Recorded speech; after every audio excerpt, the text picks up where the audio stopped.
But I mean, again, he doesn't know who Gabriel is, right? Because he didn't come from an Abrahamic faith. The people of Mecca were pagan. Quran is mentioned, if this book was from other than God, they would have found in it many contradictions. If a book is without contradictions, that has no bearing on whether it comes from God or not. I've had phone books that are inerrant, but I certainly don't think God gave them. That we believe without understanding. The brother asked a very important question, that most of the scholars say that listening to music, watching movies, and most of the television programs, they're haram. So how can we have fun? Let me tell you, brother, at the outset, that having fun is permitted in Islam as long as the fun is halal fun. That the standard narrative has holes in it. The Prophet tells us because Satan or the devil sleeps over our nostrils. Those who oversleep and not pray Fajr on time, Satan urinates in their ears. I really do think Jesus was crucified and that he really was dead and buried. He thought that he was a son of God in the sense that he was specially chosen by God. I think Jesus really did think he was going to be the Messiah, the future king of Israel. I mean, that is, after all, why they crucified him.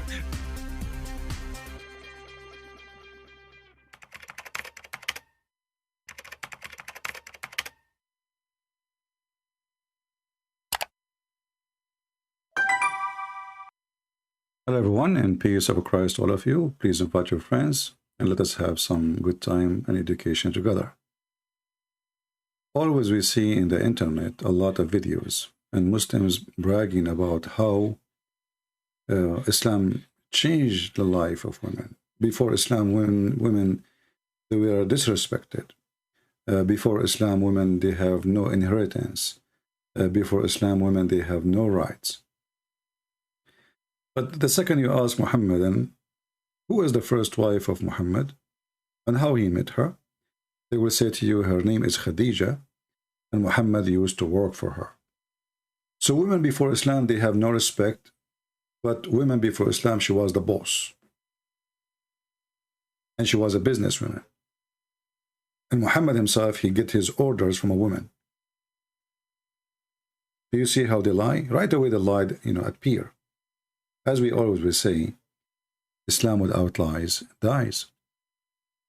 All of us, we knew that the Middle East became horribly treating women after Islam. Before Islam, you can go and you can search how many famous queens they ruled the area.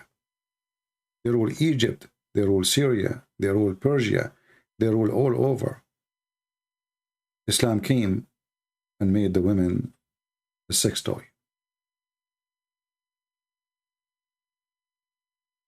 But I don't want to blame the Muhammadan for their lies. I want to blame the Christians for their ignorance. You see, you go to a church, and this Sunday, and the coming Sunday, and the after Sunday, and the after Sunday, what do you really learn in this church, which you go to? Did your priest ever warn you about cults and lies? Did your priest even open the topic? Why your priests don't want to talk about it?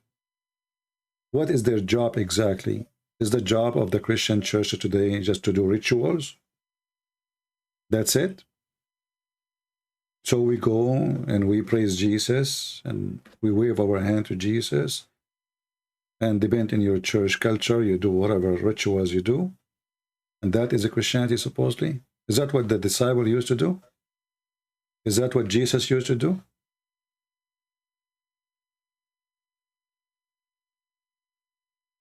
I cannot find any what they do today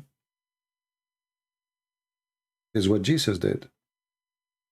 Churches, they became a place of rituals.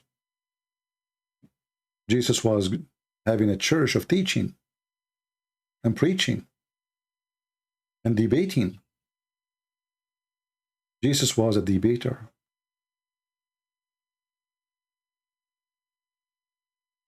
We have a churches today run by businessmen like Muhammad. All what they care for, give them a salary, health insurance, and free housing.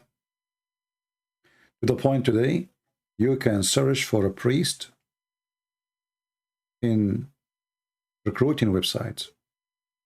You Can you believe it? You want to have a minister at your church, they post a resume, and then people, they find your resume, and then they will interview you, and then they will hire you. So if Jesus himself, he apply to work in any of those churches, do you think he will be accepted? If Peter or Paul or any other disciple of Jesus, they apply to work in those churches as ministers, do you think they are qualified? Most likely, they will kick them out of the church after 5 minutes of them making a speech, because they will say things is not politically correct. They will say things as it is. I remember once I went to a church, and I drove actually 3 hours, you know. And the reason I went there because somebody told me about it. And anyway, I went there. The church is so huge. There's thousands of people. Huge. I mean, really huge. I asked for the church minister. And then a guy, he came. He's wearing jeans, which is ripped off. Fashion style, you know, like Mimi hijab when he wear his jeans, you remember? Have holes in it. And he said, yeah, they asked me, they said, you are looking for me. I look at this fashion boy, and this is the guy who was teaching the Christians how to follow Jesus. He have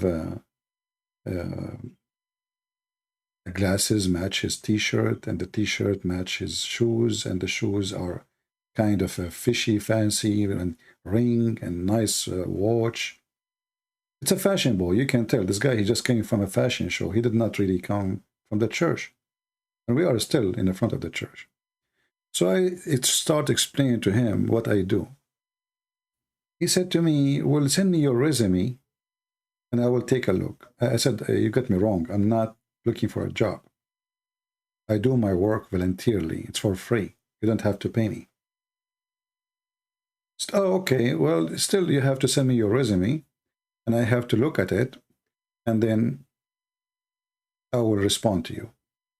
I said, I don't know what do you mean by resume. If you want, I can refer you to some very well-known people who know me very well, and they are church ministers. Is that what you are looking for, like recommendation? He said, no, I want a resume. And then they told me they have a church, they have a Bible study. I went inside the Bible study. It was the father of this guy. It's like the son, he is inheriting the father. So the father is the one who is the founder there, and then the son is going to carry on in the business. So I sat in the Bible study.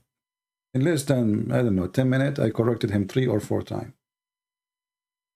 This guy who claimed to be a minister, he cannot even quote a verse from the Bible. And then I said to myself, so this is a huge church, and there's a very small teachers. And the Muslims are taking advantage because we have hypocrite leaders who do not really speak of Christ's teaching. They don't even dare to speak of a Christ teaching.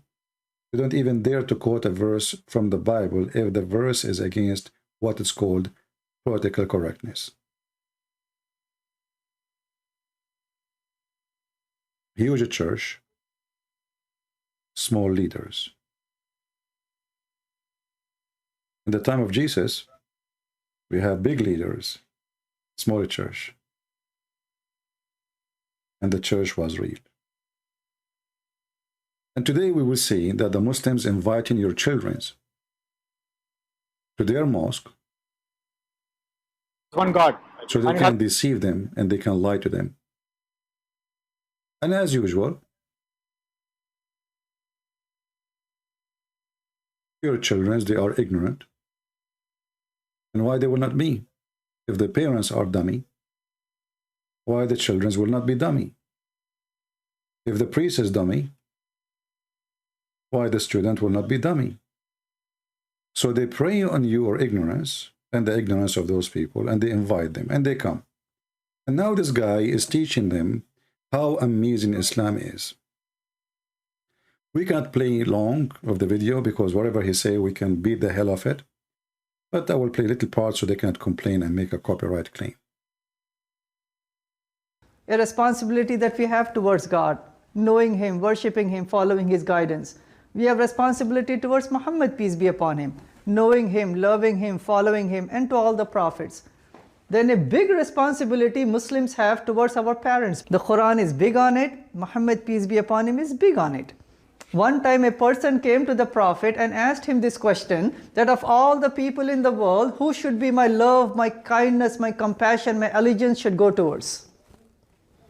The Prophet said, your mother. And then the person asked, okay, fine, then who next? And the Prophet said, your mother. The third time the Prophet said, your mother. The fourth time the Prophet said, your father. Right? Dads. So the first time he said your mother, the third time, the second time your mother, the third time your father. And actually before that he says that Muhammad, he said the heaven is under the feet of the mothers. And this is a da'if hadith, and I wonder why Muslims even they quote things they don't themselves accept it. If I quote it, they will say, if I quote a hadith which is not is da'if, the Muslim they will say to me it's da'if. If I quote a hadith is embarrassing, right away they will say it's da'if. But they can quote all kind of fake, or as they claim it that they are. For me, I don't care really for da'if. Da'if is accepted. Da'if for me is accepted. This is why it's called da'if. But this is their hypocrisy. And then when he mentioned this hadith,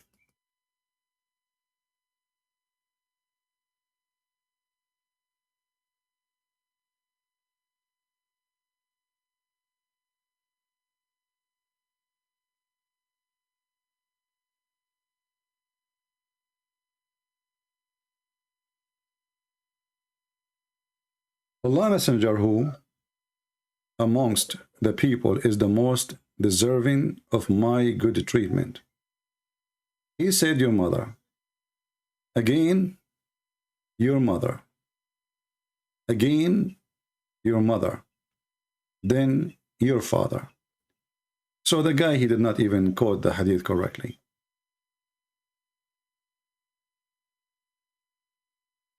In the Old Testament, we have a command that the one who disrespects his parents, he should be put to death. This is how serious it is. In Islam, there is no punishment for disrespecting your parents. And actually, Muhammad is the first one who disrespects his mother. When Muhammad, he said that the women, she come and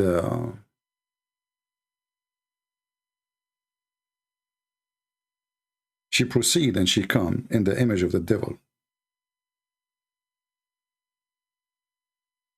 How we say to somebody, you have to be kind to your mother, and then we say to the same body, women are the devil. They come to you in the image of the devil, and they live in the image of the devil. And why this Abdul is not quoting this to the Christians, so he can explain to them how women look like in Islam. So the Prophet says, be nice to your mother, and the Prophet says, your mother is the devil.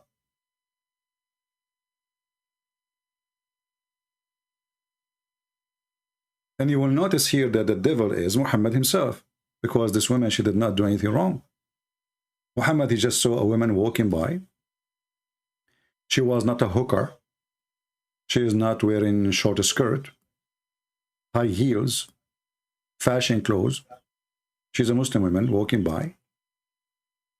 And he just see her, and which means he is staring at her in a sexual way. The chapter name is Recommendation to the One who sees a woman and is attracted to her. So Muhammad, he saw a woman and he got attracted to her.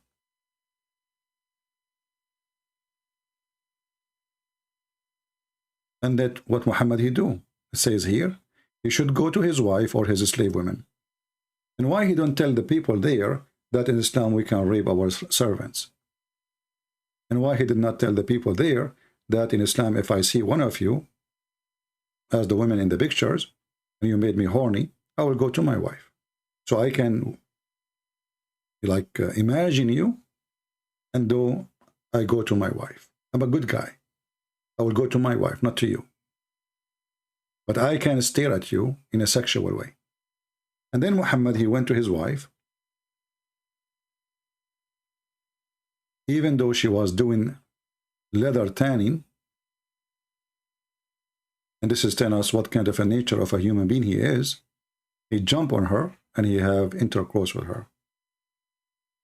In case you do not know how leather tanning is done, they have to boil the liquid, add in the colors, put in the clothing, take it off, dry it, put it back. It's a lot of sweating work, very hard work. And Muhammad did not say to himself, shame on me. I mean, come on, she is busy. Don't you see what she is doing? Muhammad, he jumped on her. And then Muhammad came back to his companion, which means he was with his companion when the women appeared in front of him in the street. So he was sitting in front of his house or his friends' companions. And when he saw the women, he got so horny and he left his companion. Now he went to his wife. He did what he did with her. And now he is coming back to his companion and he is telling them what happened exactly to him. He said, the women advanced and retires in the shape of a devil. So when one of you sees a woman, you should come to his wife. For that will reveal what he feels in his heart. In his heart, not his private part. This is a heart thing. This is love. And the Muslim, they will never quote for those Christians what Muhammad said. And as you see, this is a very authentic hadith.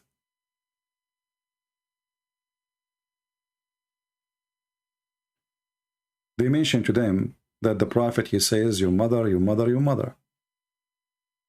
But he will not say to them, your mother is the devil. I just posted a video, shorter from this video, in TikTok. If you are there, you can share it, if you care. And I said, which one of us will be proud, will be brave, to print this statement, and I challenge the Muslims, to print this statement and put it in a t-shirt. I want to see people printing this in a t-shirt. Women, they advance and retire in the shape of the devil. People, they will be angry from you. They will say to you, why you are saying that? Then you will say, the Prophet says so. Or maybe you should print a t-shirt, says Prophet Muhammad said. But as you know, when we make videos, we have a couple of thousands of views. When a Muslim, he make a video, he will have hundreds of thousands of views. In fact, we cannot even keep our videos on YouTube because YouTube side with the devil, Muhammad. And the Christian don't care. Most of the Christians, they are coming here to laugh, see how funny the Muhammadan is when they answer, how much they lie. But in reality, 99% maybe of them, they don't even share a video. They don't even dare to post a comment in a video. So the Muslim lies is the one, is the supreme, is the one who will win. Because nobody care. And even the one who care, he don't dare. And we are living in the time where everybody protecting Islam. So everyone will say to him, why I want to put myself in this headache?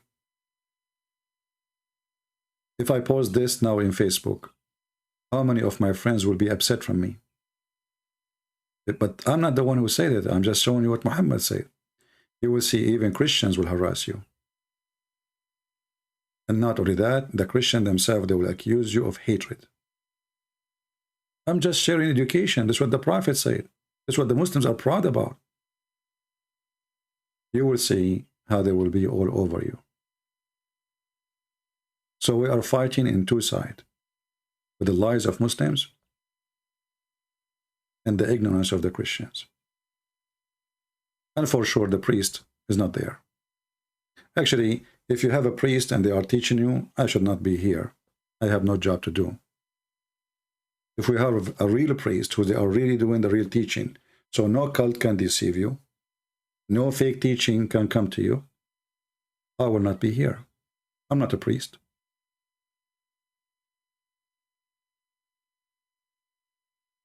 Muhammad, he made many statements putting the women down.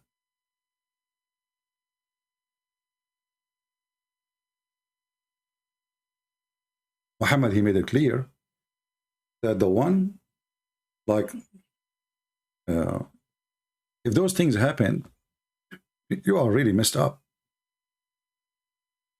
You better go inside the grave and cover yourself if those things happen.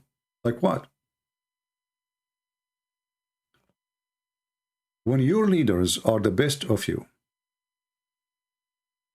the richest,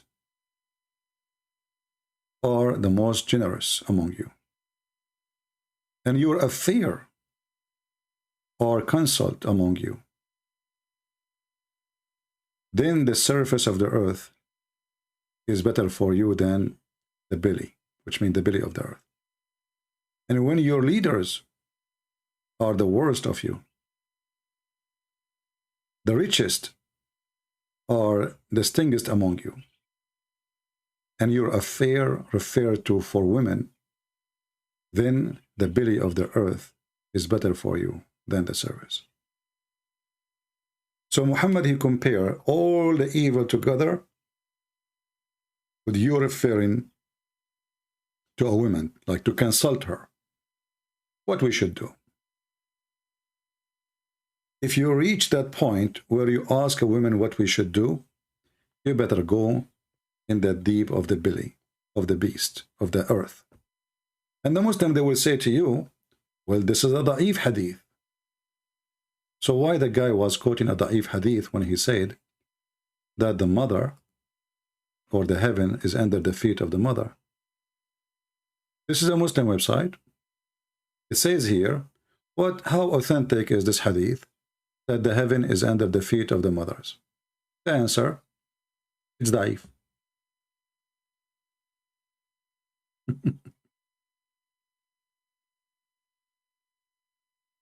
It's weak. So when a Christian prince, he quote a weak hadith, and the weak hadith is against their belief, or let us say, sorry, their propaganda, Christian prince, see, he's quoting weak hadith. But paradise under the feet of your mother is a weak hadith. It's okay, we quote it. No problem. And this is telling you how liars they are.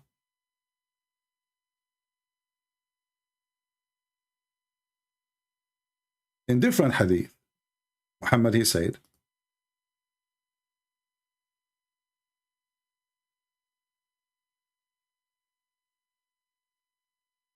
a nation will not be successful. They will never be successful if their leader is a woman.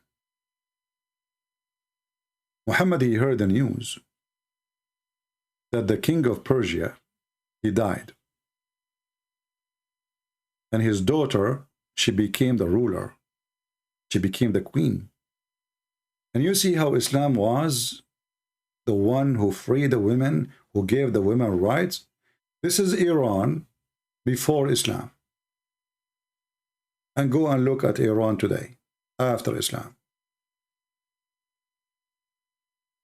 This is Iran before Islam. No man is having objection that a woman, she can be a ruler, not a minister, not a judge, a ruler, the queen, the only ruler, the dictator, let us say, because this is what queen or a king mean. He have the solo authority. Right away, as Muhammad, he heard the news that the woman, she became the ruler, Muhammad, he made a clear statement that a nation who make their ruler a woman, this nation will never be successful. And for sure, this is a very stupid statement, because we knew how many women, the nations, their nations, they flourish when they were leaders and they were ruling. Not only in the previous, in the ancient time, but even today. But Muhammad and no Muhammadan, they will not say that in the mosque meeting, bringing some Christian student, as the video says, Christian student. They will not say to them any of those statements, because that statement will make Islam look bad. And we are here to bring you, to fool you, to make you believe that Islam is a good religion.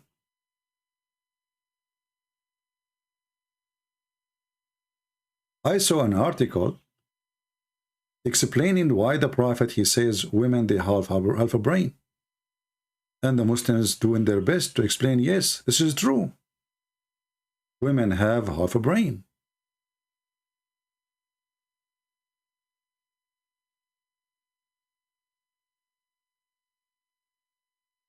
If we go in the Quran, we will see what is a match in this statement from Muhammad, that women have half a brain, where two men are witnesses, and if there's no two men, then one man and two women, because two women equal to one, and this is only in the case of borrowing money, which means a woman, she cannot be a witness in a capital punishment like theft, fornication, killing, anything serious. And later the Muslim, they add that the Muslim woman, she can be a witness in the case of giving birth, because she is the only one is allowed to be in the room with the female when she is giving birth, like just to witness that this is her kid. Yes, I saw that. So this was addition. It's not Muhammad saying that, but because of the necessity, they allow the women to be a witness for giving birth. Muhammad, he claimed that women, they have deficiency in their intelligence, and they have deficiency in their religion. Do you think this guy in the video, he will explain to those naive Christians, and he will mention to them what we are reading now? He knew that those things will make an outrage reaction from those poor Christians. You know, they invite them. They sit there. Nobody open his mouth. Nobody really have any knowledge. Nobody, actually, a Muslim, he invited you to the mosque, and you decide to go. Shouldn't you go and study first Islam before you go?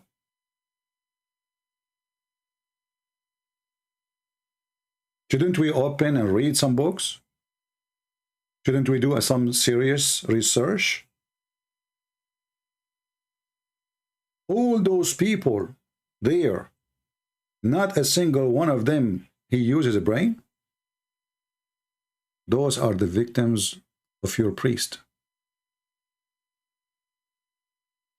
And look how evil some people are. They are even bringing their kid with them. A kid. Do you see that kid there? She's maybe 10 years old.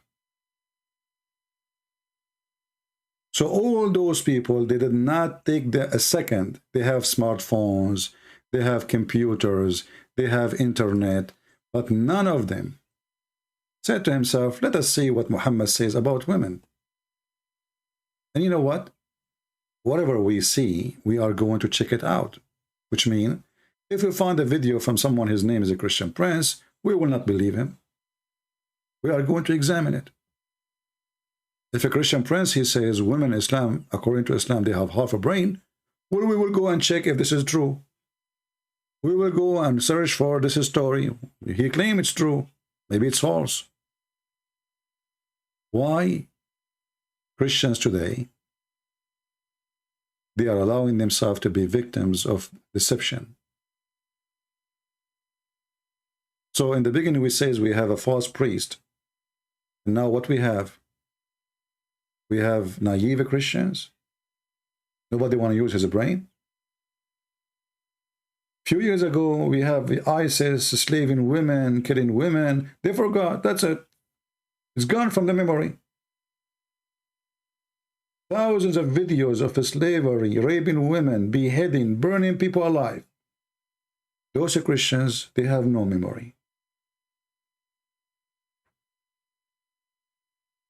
Muhammad, he invaded Christians, he killed Christians, he took their land, he took their churches. Christians today, they have no memory. What are you talking about? It was the crusade, brother. But the crusade, they were defending, they were not attacking. When the first time you heard the crusade came to existence? The crusade came to existence after the Muhammadan, they attack. And they took our land, and this is not their land. Jerusalem is not their land. Nobody speaks even Arabic there. Syria is not their land. Egypt not their land. Persia is not their land. Iraq is not their land. Algeria is not their land. Morocco is not their land. And they went all the way to Spain, and almost they took half of France, and they took more than 60% of Europe, and they took the Constantinia, and they went all the way to Persia, and then they went to India, and they went to China. And still the Christian, they never heard of that. The Christian, they never heard Islam is peace. And they go to the mosque and nobody open his mouth.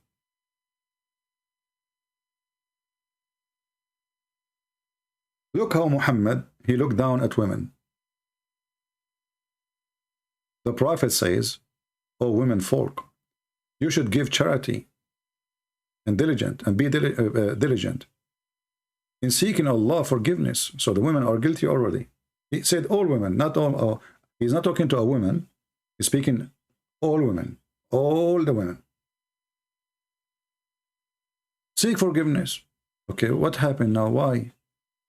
Because I have seen when Muhammad, he went to heaven, Allah made him see, as you see here between two brackets, in the night of a session, or yeah, like he went up to heaven, in the highest heaven, that the deliverers of the hell are women. And here they see how funny and how stupid it is. Muhammad, he went to heaven, but he saw people in hell. Did you see stupidity? I went to visit heaven, and I saw people of hell. Are you sure you went to heaven then? And the funny, he speak about women, they have deficiency in their brain. So I went to the vegetarian market and I saw the beef. I mean, you went to heaven and then you saw that the hell is full of women. So the majority of hellfire, the population of hellfire, are women. Why? What is the reasoning? Muhammad is a scientist person. He speaks with the reasoning. He's not like normal people like you and me. He have to give you the reasoning. A woman among them, she said. Why is that? The majority of dwellers of hell are women. Well, this woman, by the way, she must be cursed by Muslims at that time. Maybe she got killed. The Prophet said, you curse frequently, and you are ungrateful to your husbands, and in spite of your lacking of wisdom and failing your religion, you are depriving the wisest of the men of their intelligence. Upon that, the women ask again, the same women, what is our deficiency in our wisdom and our religion? The Messenger of Allah, he says, the lack of your wisdom can be judged very well by the fact and the evidence that two women are equal of one man. So Muhammad, he want to prove now to the women she is stupid. He gave her a verse from the Quran which he made. Can you believe the stupidity? He is the one who came with this, and now he says it's the fact. It's a fact. See that? You see the fact? I write a book, and then you say to me, where do you get the proof that the women, they have deficiency? And then I say to you, read my book. It's a fact. Do you even see the word fact? The fact. This is a fact, my friend. The fact that evidence that two women are equal to one man. So one man, he have a brain of two women. And this is their deficiency. They are born with it. They have a defect. And we will go back to that to show you how stupid Muhammad is, because now he proved to us that the woman who was speaking is smarter, and she is smart, and he is the one who have a defect. Why? If we ask a Muhammadan, who is the one who made the women? He will say Allah. Okay. Do the women, is she responsible for her defect if she had that defect? Let us assume that the women, they have that defect, that she have half a brain. Is the woman is responsible for that defect, or this is a defect made by Allah? He will say by Allah. Okay. So how, you stupid idiot, you are going to say that the women, she will go to hell because of a defect which is responsible for it is Allah? Do you see the stupidity? So I make you a defect, and then I'm going to punish you, send you to hell because you have a defect.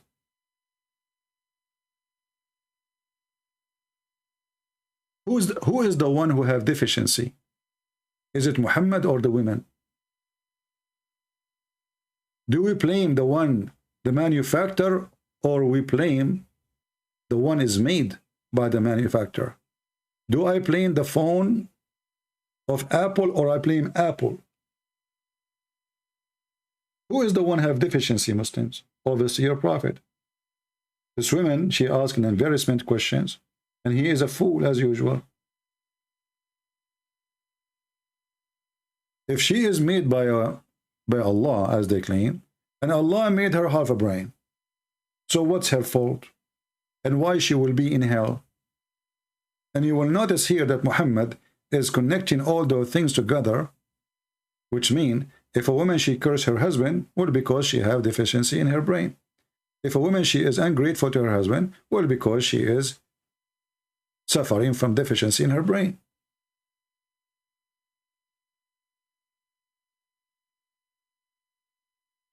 And what about a man, he have no appreciation to his wife? Is he suffering from deficiency? No. All women are stupid, all men are smart. For this is a man-made religion. What if the woman, she is good and the husband is bad? Is the man suffering from deficiency? No. The women only. As you see, the majority of hellfire are women. And then Muhammad, he continue to answer about deficiency of her religion, because now she have two deficiency, one in the brain and one in the religion. And then he said to her, you do not do salat. Okay. For some days, you do not do fast. Because of what? Because of their menstruation. And this is deficiency in religion. Look how stupid he is. He is the one who forbid them from praying and from fasting in those days. And now he is going to send them to hell because he forbid them from practicing prayer.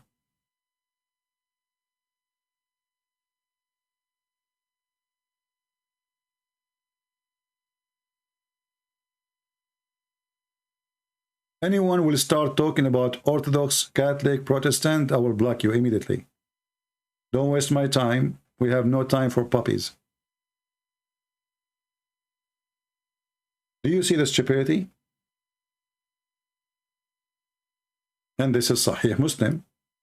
And if you are a Christian who listen to those liars, maybe you think we are lying to you, because these days everything is upside down. The Muslims are telling the truth, and the Christians are liars, even for the Christians. This is the book, and we can show it to you from any other books. All of them, they are Islamic, authentic books. Even here it says Sahih. Sahih means authentic, in case you do not know. What about this one? Sahih. What about this one? Sahih. What about this one? Sahih. This is very authentic, and the Muslims are approving it, and they teach it in their schools. So how come they are not teaching you this when they invited you to their mosque?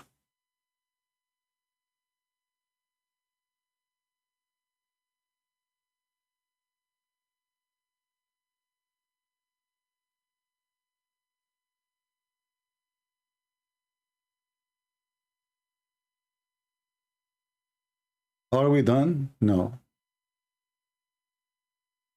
Muhammad, he will import bad women. You know the bad women? Women, they are bad.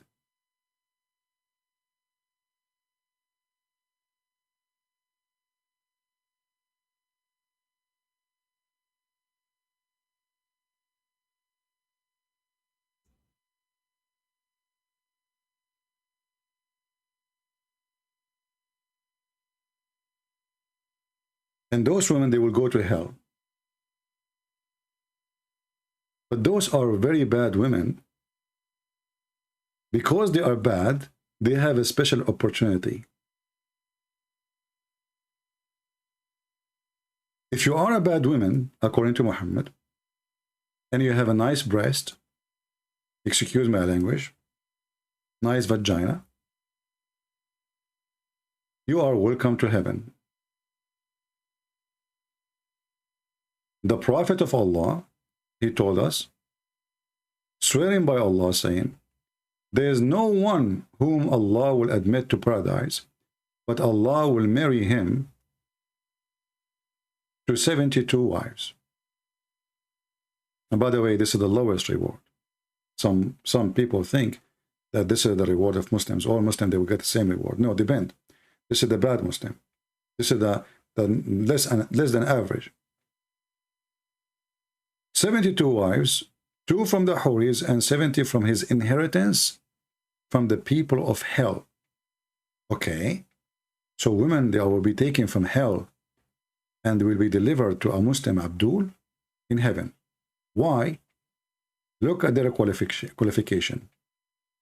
All of whom will have desirable front passages and will have a male member that will never become flaccid.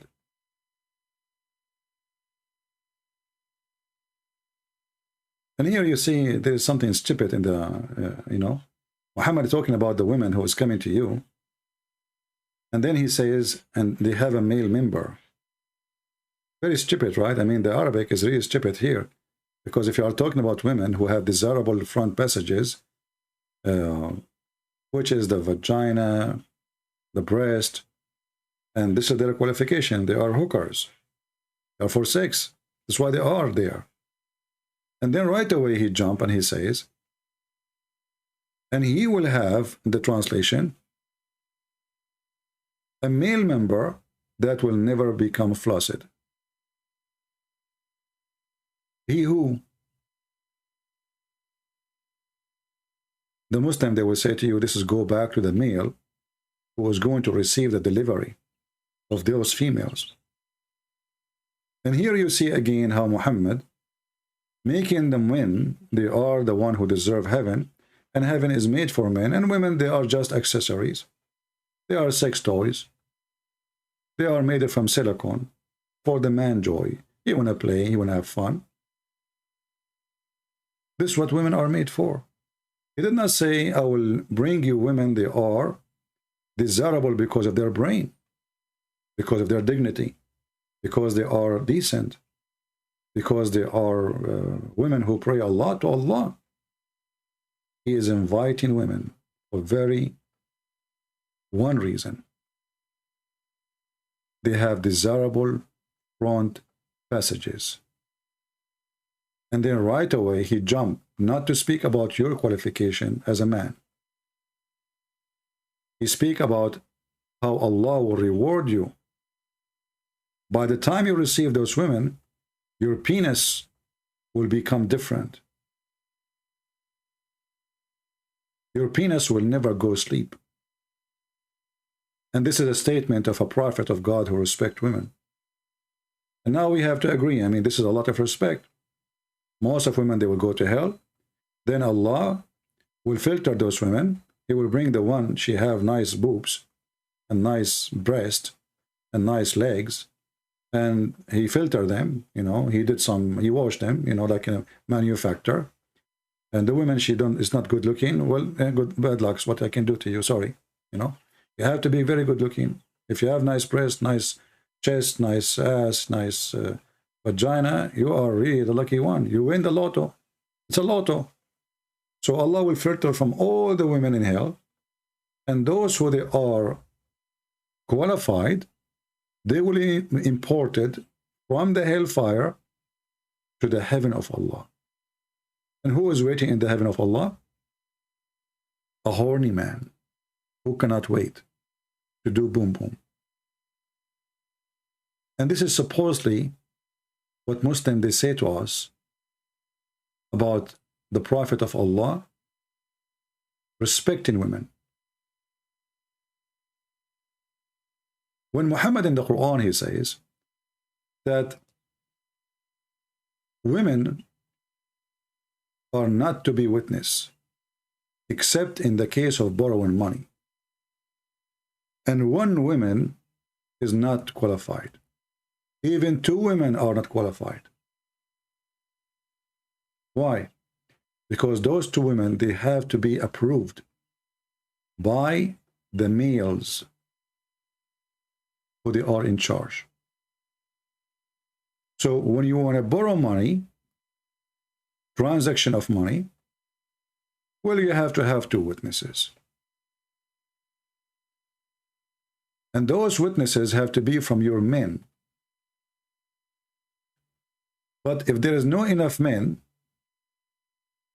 you don't have two men, well, one man and two women. So one man at least. Which means if we have 1 million women, they witness that I borrow from you money, those 1 million are not approved because women are mentally ill according to Muhammad. At least one man. Otherwise, the contract is not valid. The witnessing, there's no witnesses. So it doesn't matter how many women after the number, as long as there's no one male, then there's no witnesses. And those women, if there's no two men, one man and two of your women, such as you choose, which means you have to approve them. And actually translation is not true, because it doesn't say as you choose, it says mimman tardawn. Tardawn, we mean that the one you accept to be witness. So now we have to filter the women, not just to choose like, we choose this. We have to a rida in Arabic, which mean they have a special qualification, made me agree that they are the best, let us say. So two women of those who you choose. And if you go and read the interpretation, you will see women, they cannot be witnessing any case of murder, any case of theft, any case of even adultery. The Quran says 4 of your men, not a single woman. So if there is a 4,000 women, they saw a man and a woman having sex, they cannot prove fornication because they are women. In the case of money borrowing only a woman, she can be a witness, and in this case is 2 women equal to 1. And the Quran actually explained why. I mean, the translation here is so long. Let us change the translator. This guy, he made it a newspaper. Let us see a different one. Make it shorter. Shorter is better. But it's the same as Djupet too. What happened? Where is the... Okay, well.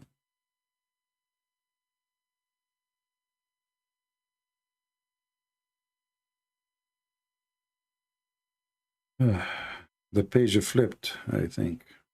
Yeah. Well, it's the same as long one. But anyway, you can take this. Here it says, so if you agree with those women, as I said, if you agree for the witnesses, so that one of them, those women, the 2 women, if one of them she err, the other one she remind her. So Islam assumed that women, they err. Why they err? Because they have half a brain. And here you see that the one who made this statement is a stupid fool. Why? Because if the first one err, what is the guarantee that the second one will not err? Isn't it the second one is a woman too? Do you understand? What is the reason for the first one to err? The reason, she's a woman. It's her gender, right? So if the first one err, the second one will correct her. But I thought all women, they err. Isn't it women, they have defect? So if the problem is their gender, it doesn't matter how many women we add to be witnesses, all of them, they are going to err. I mean, do you see the stupidity?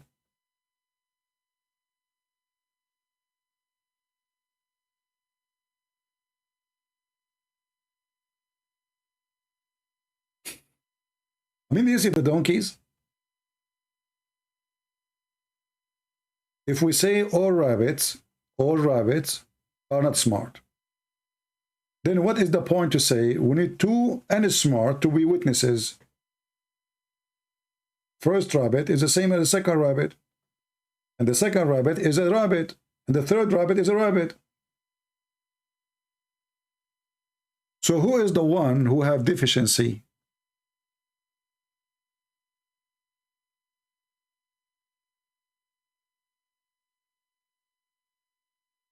In fact, the translation is false. The translation doesn't say err, it says tadul.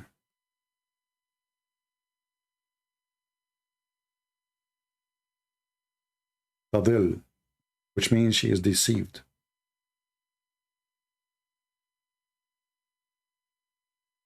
So the nature of women, by nature, they are deceived. So if the first one she deceived, the other one will remind her. So stupid Muhammad, he think that if she is deceived, that's because she have a short memory. Why? Because he's saying the other one remind her. How she is deceived and how I can fix the deceiving by reminding. You know, deceive is a different word from error. So if she is deceived, the other one will remind her. But if the first one deceived, the second one will deceive too. For all of them, they are women anyway.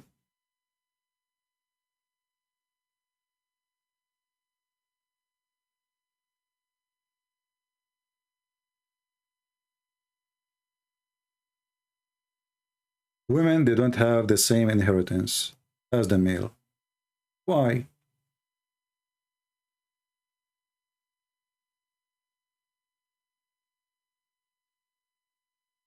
What is the problem? The Muslim men, they will say to you, well, in Islam, the man is in charge of the house. Well, Muhammad was working for Khadija, and she was in charge of the house, and obviously he was eating bread from her pocket. And women are the one who need support more than men. So if a female, her parents die, why she will get less than what the male will get?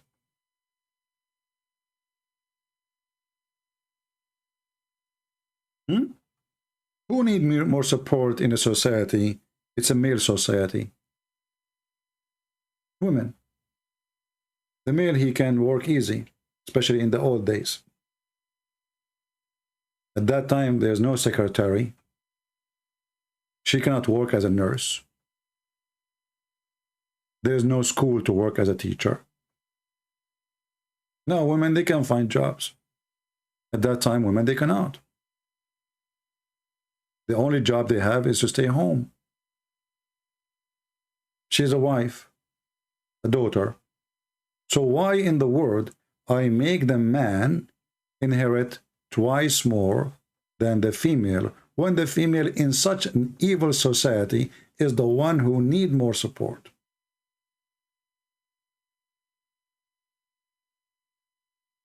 The Muslim, they explain, well, when a man, he get married, he have to spend money to get married. The women, she don't. But what if this woman, she never get married anyway?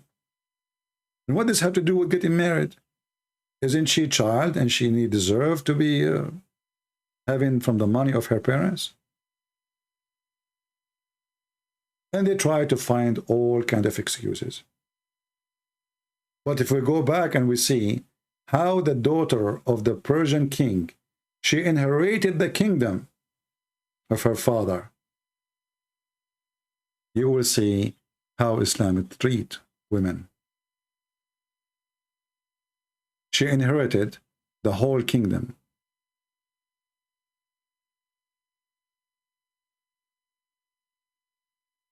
And those Persian, after Islam, they became what they became today. Women is walking inside a box. If you go to Indonesia and see those poor Indonesian Muslim women, they are wearing the veil and they cannot even breathe in such a country which is extremely hot, extremely humid. How in the world even you can walk with it, how you can handle it, how you can live inside it? They bury the women alive.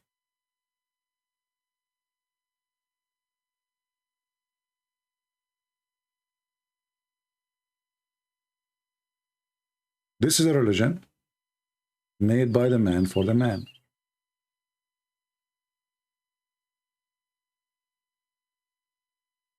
And we have tons of verses in the Quran speaking about how women are stupid, how women they are deserve even to beat them. How far we can go with evil? Well, this is some of it. Chapter 4, verse number 34. If you ask any Muslim cleric about it, he will say, well, the verse doesn't say really beat them. It says like tap your, tap, like tap in their shoulder. This is not beating. And some translation, they say, beat them lightly. And some translation, they say, first, next. But in the Quran, there's no such a thing. There's no first, there's no next, it's up to you. There's no third. And here it says, beat them lightly. And the funny is, the Muslims, they help us to expose their lies by adding the word lightly between two brackets. If Allah, He made the Quran perfect, as the Muslim they claim, can't Allah add the word lightly to make it clear not to beat them harshly? Do you see the stupidity? How many times we heard the Muhammadan saying the Quran is a perfect book and no book like it, and we Arab, we laugh at this stupid book which full of grammar mistake, writing mistake, and even the writing, the words is wrong. So beat them lightly, and now we add the word lightly because a stupid Allah, he forgot to add the word lightly. But is it true that the Muslims, they beat their wives lightly? Let us examine it. If you go to the book of Hadith or the website of Muslims, you can go here, type this word in English. I will teach you how to find it easier. Because you don't know Arabic, most of you. Type greener, just a greener, greener than. And you will find the Hadith. This is a man who he divorced his wife. His name is Rifa.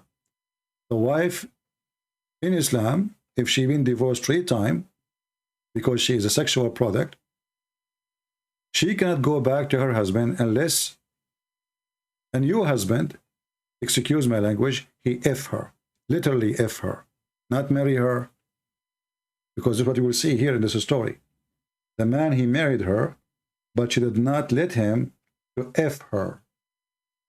And this was the problem. Muhammad, he said to the women, if you think you can go back to your previous husband, you should know that you cannot go back to your previous husband unless Rifa, he F you. The Muslim in their translation, they say, until he had a sexual relationship with you. In fact, it doesn't say that. It says, until he tastes your juice and you taste his juice. And the word juice here, or saylatuki, is orgasm. Orgasm. And I made a video about it and I showed the dictionary. So this woman, she been divorced 3 times. And now she said to herself, I want to go back to my previous husband. She have children from him. You know, she is trying to find a way to get back because Muhammad, he created a very filthy, disgusting rule, adding more misery to the life of a Muslim woman, saying that if a Muslim man, he divorced his wife 3 times, she cannot go back unless she go and if a new husband. The Muslims, they translate that by saying she marry a new husband. He's a husband, she'll marry a new husband. It says until she if, and this is exactly what happened in this hadith. She marry a new husband, but she did not if the husband, so she is not lawful to go back yet. So if a man, he divorced his wife 3 times, she cannot go back unless she if a new husband. And by the way, if you don't believe me, you can open the interpretation of this verse, chapter 2, verse 230, any Islamic interpretation you wish, especially from the old ones. Don't go like those YouTubers. Those are not even Muslims. Those are just YouTubers. There's like big names, Al-Tabari, Al-Qurtubi, Al-Jalalain, big names. And the cousin of Muhammad, as an example. So if a husband, he divorced his wife, he cannot remarry her, and this is about divorcing 3 times, unless she go and if a new husband. And here I want to show Christian ladies, Muslim ladies, whatever ladies is listening. This is Aisha, she is witnessing. The beating, the harsh beating of Muslim women. And not only that, she is witnessing the following. She said, I never seen any suffering women as a Muslim woman. Read carefully. I have not seen Aisha, the wife of Muhammad herself, witnessing how much Muslim women they suffer. I have not seen any women suffering as much as a believing woman. This is not a Christian prince saying that against Islam, because Christian prince, he is 100% against Islam. This is not a guy in YouTube. This is Aisha, the wife of Muhammad, the first witness for the life of the Arab Muslim women in the time of Muhammad. And why she said that? She said, look, her skin is greener than her clothing from beating. And then the liars, they say to you, the prophet, he says, beat them lightly. But nowhere it says that. They add the word lightly to the Quran.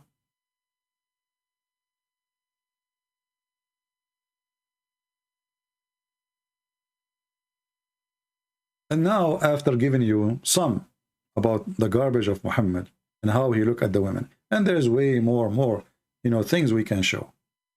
How many people will watch this video? How many people will watch the video of the Muslim? 200,000, almost 300,000. How many people will watch my video?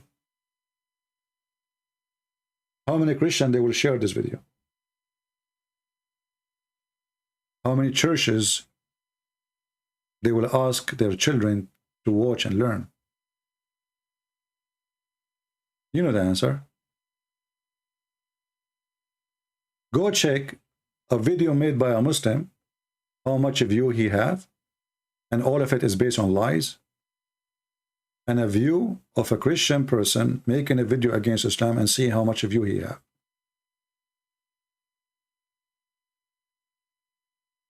Because the Christians, they listen to Muslims. They think Muslims are telling the truth.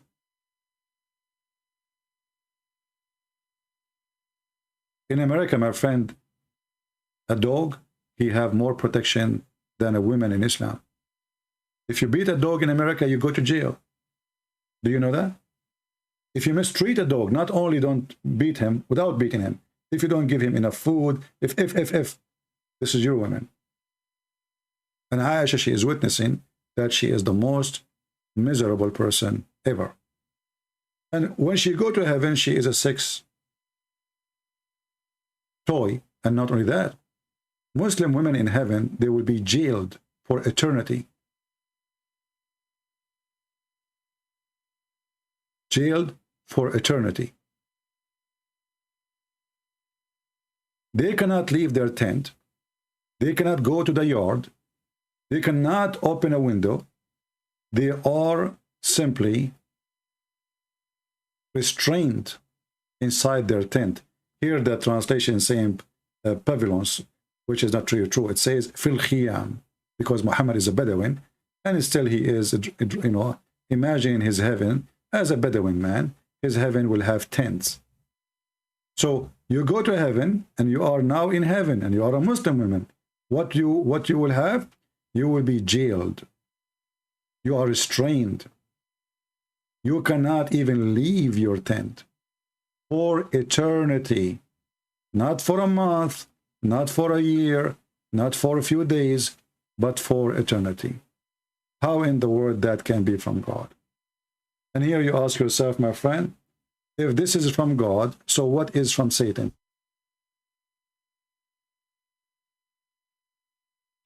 If this is from God, what is from Satan? And even when Muhammad, he promised you women in the heaven, what he described women to you. We showed you how he promised you women who have desirable front passages. But this is not only in the hadith, which means the statement of Muhammad by teaching, even in the Quran. Muhammad, he described that Allah will give you big breast women. Huge breast. This is your value as a female. You are nothing but a vagina and nothing but a breast for Muhammad and his cult. And not only that, Muhammad, he go farther and he described your vagina in heaven. He want to assure that those men, the Bedouin, who like to own women, they will have a brand new women. 0 mileage. No man, neither a genie, because the Muslim believe that genie can have sex with you. And he described even the skin of your vagina inside. And this is, we are showing you Islamic translation. This is not my translation. Those women who they are jailed, they are restraining in their guns, their tents, upon their husband. Only their husband, they can see them, nobody else, for eternity. Those women, there's no man open their hymens or touch it. And no genie did that too. This is your value as a female in heaven.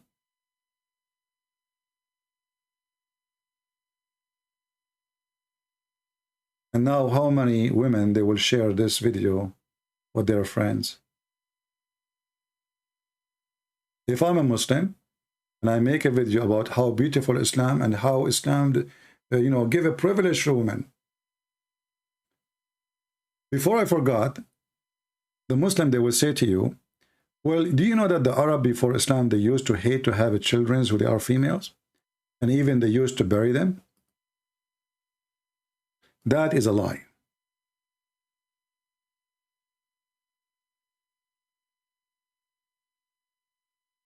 And as we showed you, Muhammad, he was in a society where his boss was a woman. So how the Arab, they bury their daughters, if they are daughters?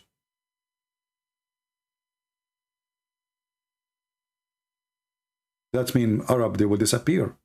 If everybody bury his daughter, how we will have a nation?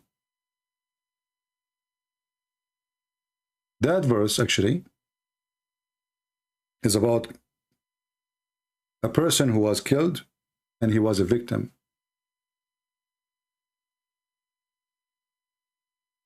And the soul in the day of judgment will be questioned, or she will question why I was killed.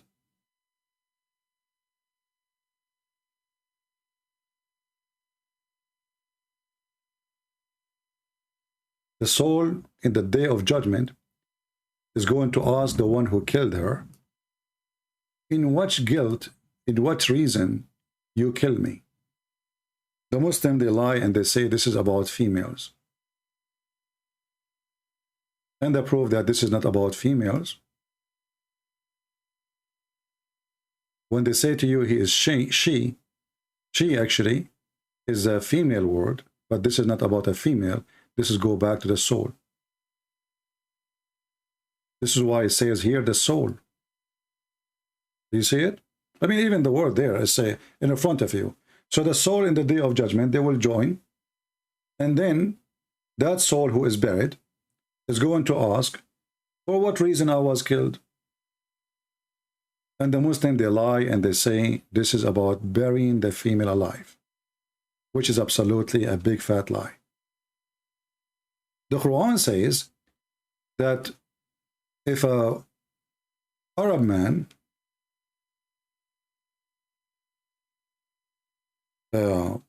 he received a news that his wife, she gave birth to a child and she is a female. Allah said to them, why you are upset from having a female child? What is the problem exactly?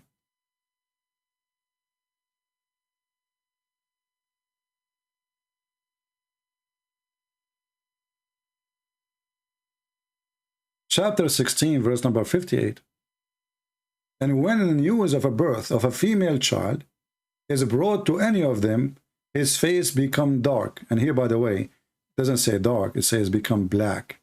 Black in the Arabic language is always to put black people down, like you became a black, you know, not dark. Okay, so when a person, those Arab, when you tell them that you have a child, she is a female, their face get black. And then you will find that Allah, he get upset because they say to him, you have a female daughters. And this is getting the Muslim busted. Because if the Arab are against females and they look the females down, then how the Arab, they believe that females, even they are angels? Females are angels. And Allah here is complaining, saying, so for you, you take sons, and for me, you give me daughters.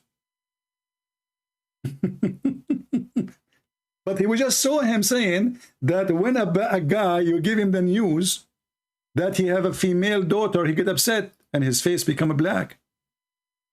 Do you see the stupidity?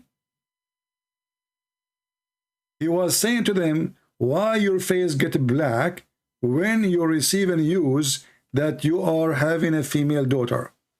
Your wife, she gave birth to a female daughter. And then the stupid Allah, Aka Muhammad, right away he says, like, what the heck? For you, you have sons, and for me, I have a daughter. And not only that, he says, this is unfair division in different verse in the Quran. This is unfair. Allah don't like it. How in the world you take a females as an angel? We just told you angels, women, they are going to go to hell. And then you say to me the females are angels. What's wrong with you?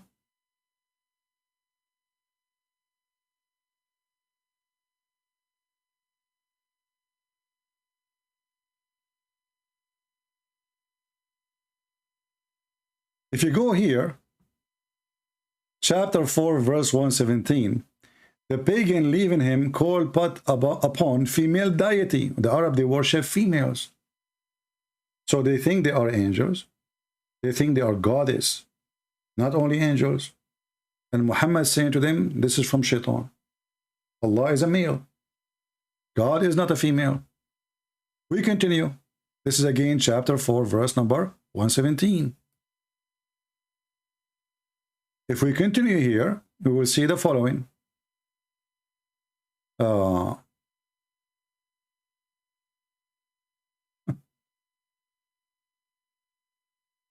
Read this one with me. Has then your Lord, O pagans, preferred for you sons and taken for himself daughters among the angels? So now Allah is, I don't know what the English word for this, like when somebody like he keep like blah blah blah blah blah. He is complaining non-stop. Like, why you do that? You take the sons, I have the daughters. You see, he is not saying I don't either have son, I don't have daughters. You know what? But why you are? His complaining is why your son? Why you are taking the sons for you and giving me the daughters? And then the Muslim, they say to you, the Arab, they hate women before Islam. How they hate women? How they look at them down and they pray to them? They worship them. They think they are angels. They think they are creators. They think they are goddess. In different verse, Muhammad, he went farther, complaining against women. He says,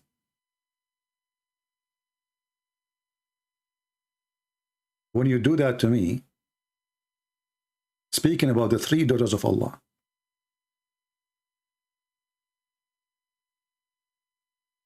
for truly did he see the signs of his Lord, the greatest. Have you seen Allat and Al-Uzza? And another, the third one, the goddess, the Manat? Here you see the stupidity again. If Allat and Al-Uzza are not exist, so how they seen them? And those are goddess. So the Arab, they worship three goddess. They believe they are the daughters of Allah. And then what Allah refute them, saying, huh? What? For you, the male, and for him, the female? This is indeed a division most unfair. But isn't this the same stupid God he was saying that the Arab, when you tell them that you have a daughter, their face turn black? The same God. And this is here, we'll end our story for today, that as you see, the Arab, they never look down at the women. In fact, they worship them. In fact, they believe they are angels and goddess. Islam put the women inside the garbage bag. Like those garbage bags you buy them from, you know, Sam's Club or Costco or Walmart or whatever, you know. You open two holes for eyes. And actually Taliban now, they are asking that we should have only one eye open, not two eyes.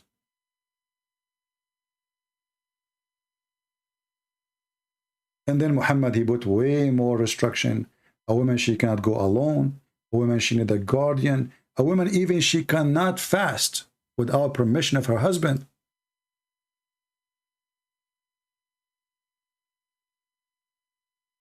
Can you believe it?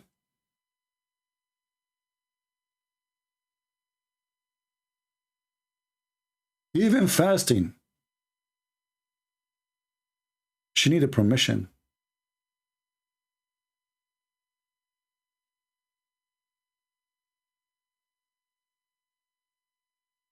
If the husband did not approve,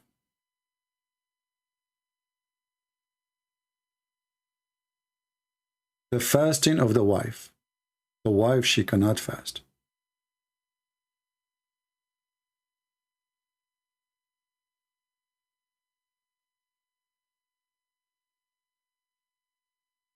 Which means even the women, she don't have really the rights in the religion, even to fast.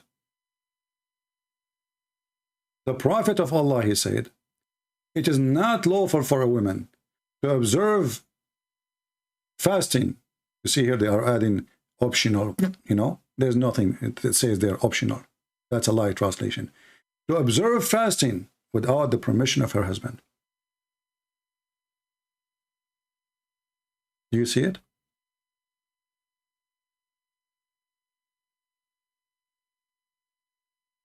And this is Al-Bukhari, in case somebody will say to you, well, those are not accepted hadith.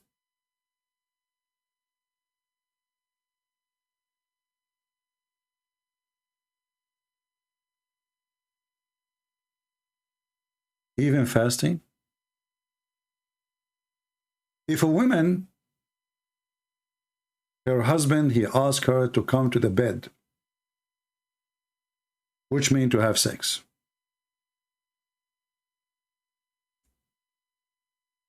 And she don't feel like it. What is the solution? Allah and his angels will spend the night cursing her.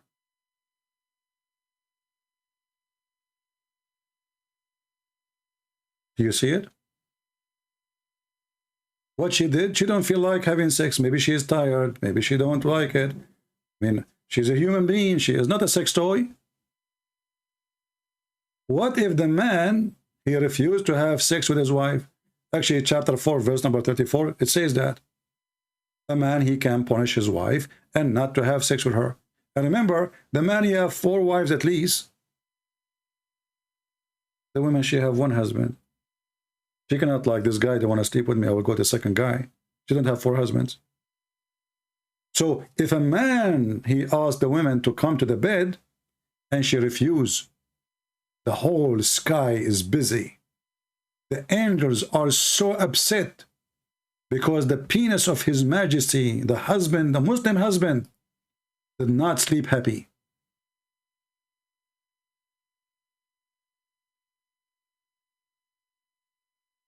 Even Muhammad, he made it so clear that everyone in heaven will be cursing her. Everyone in heaven. And you see the Muslim here, saying displeased. Displeased, that's false. False translation. It says sakhit, which means extremely angry, not displeased. Until her husband is pleased with her again.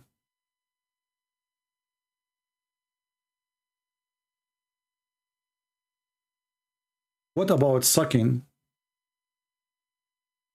What they call if you have a pimple in your face, or you have infection and there's something come from it, what they call it? Somebody help me in English.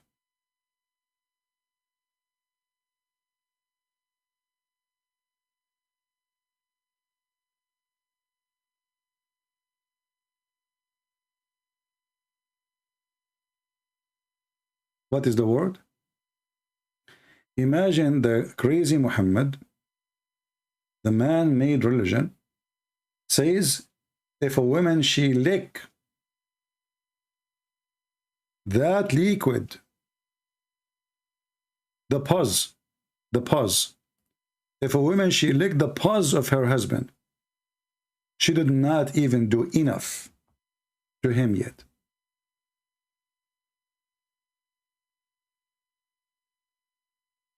That is not enough.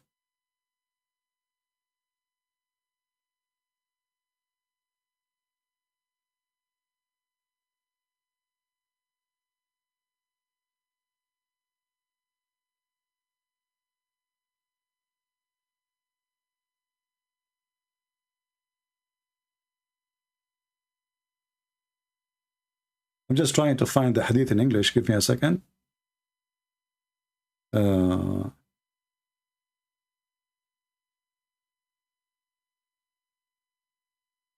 This is how filthy things can go.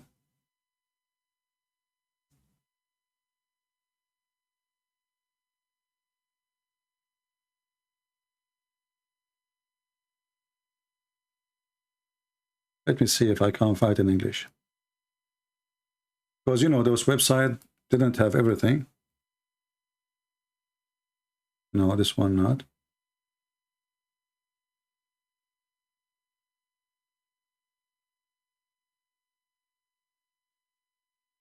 Let's see different hadith.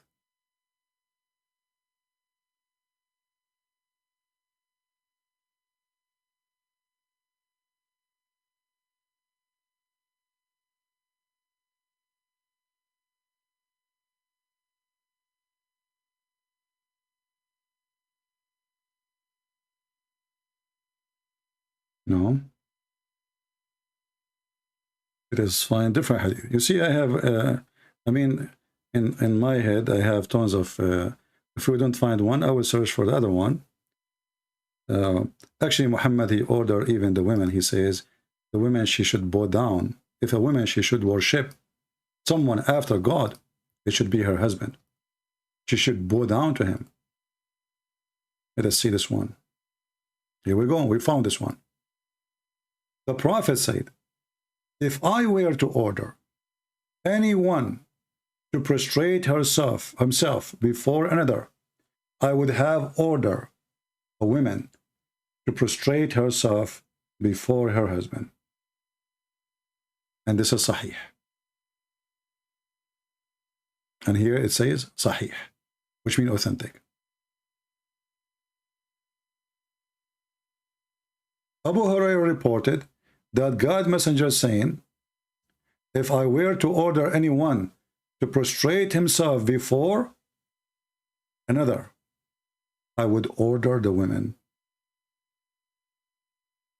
to bow down to her husband.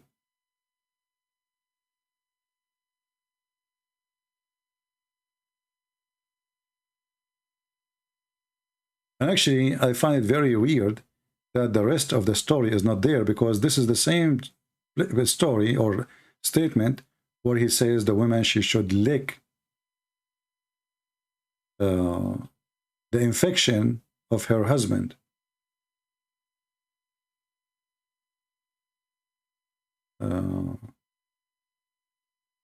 Here he said, Muhammad,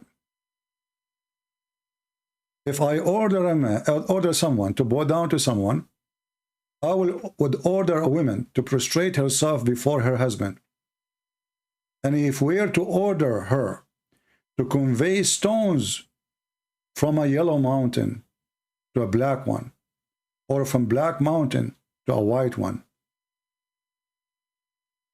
she should do it. Do you see it? Which means even you work as a donkey for him, carrying stones, even if he's doing it with no sense. Because why I want to carry like yellow stones to a black stones mountains? What is that for? I'm just moving them between mountains, even though, which means even if the order does not make sense, even if the order is not even made for women, you are his slave.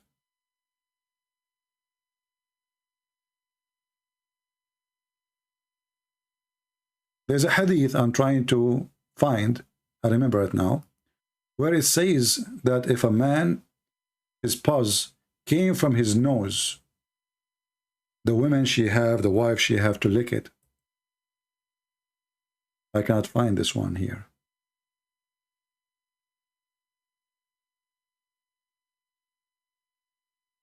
Let us see. I can't find it in Arabic, but I'm trying to find it in English.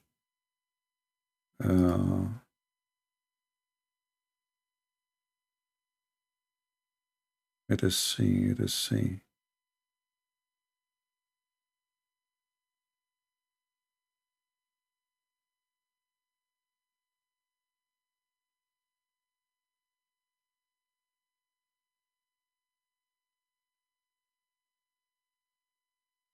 I believe once I found it here before.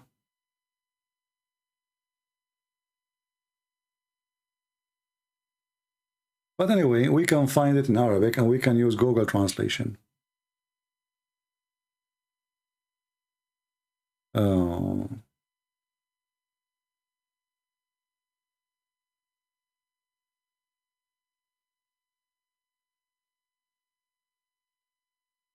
Let us see here. Okay.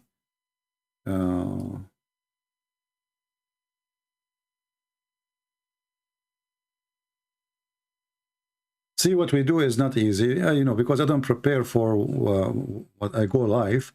I just like mention something, remember something, I look for it, and we have to show it for you on the screen immediately. Let us see.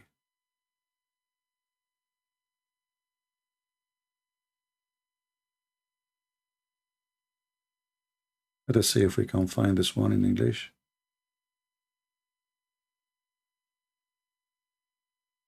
This one cannot be found.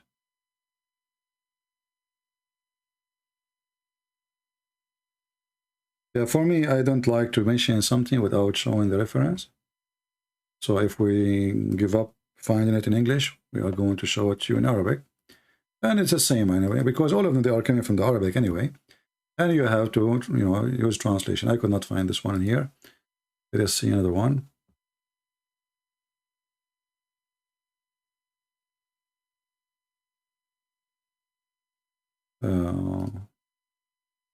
Let us see this one. Last try.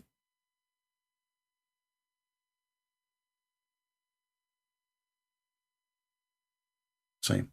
So let us use this website here.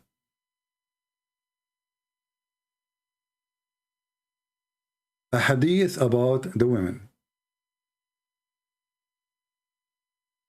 Actually, you know what? Let me show you the original book, not just a website, Muslim website. Because Muslim, they might say, where do you get this from? You know?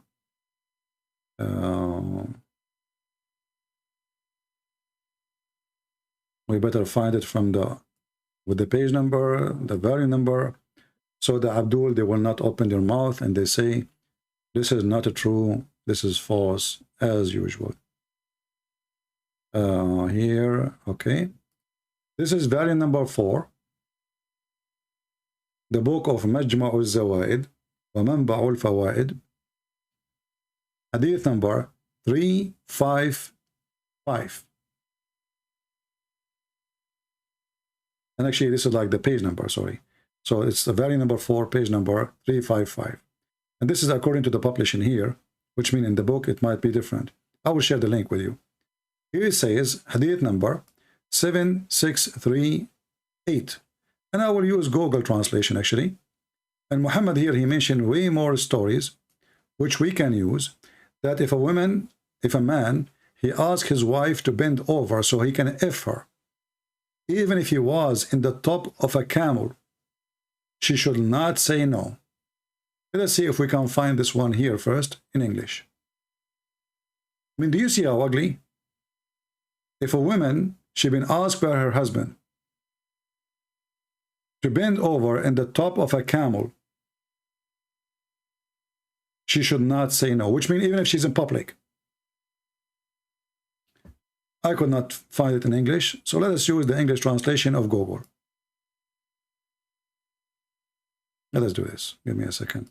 Let me share the link with you, so you can, guys, open the same link, and you can use Google from your side, so to be sure that we are not making things up. This is the link, and don't later ask me where we can find it. Right? Don't ask me later where we can find this. As you see, I'm sharing the link with you.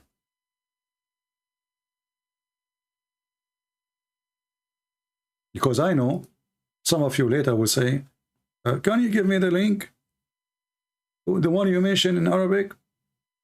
Well, it's in the chat. And if you watch it later, click on it, save it. So let us open here. This is the website we ask you to open. And we will use Google Translation in front of your eyes. And you can do the same from your side, just to be sure that we are not making things up. And as you see, this is islamport.com. This is a very Islamic website. Translate to English. This is the name of the book. And this is the hadith number. Now this page is not really coming clear because for some reason when you zoom, I mean, you know, like the text disappear. Maybe I should find different website. Give me a second. But anyway, you get the hadith. You will see here, and just from my side, as long as you have the link, doesn't matter really. You will see that Muhammad saying that if a man, he asks his wife to have sex and he is in the top of the camel. He is where? He is in the top of the camel. She shall not prevent him herself. And if the husband did not give the wife the right to fast without permission from him, she cannot fast. And if she don't do as he say, the angels will be torment her until she return and she make him happy. And then Muhammad, he continue with his mental illness. And this is the one I said about pause. In the authority of etc., etc., etc., said,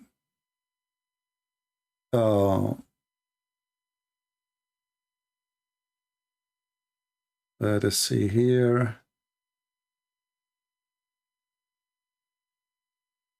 Yeah.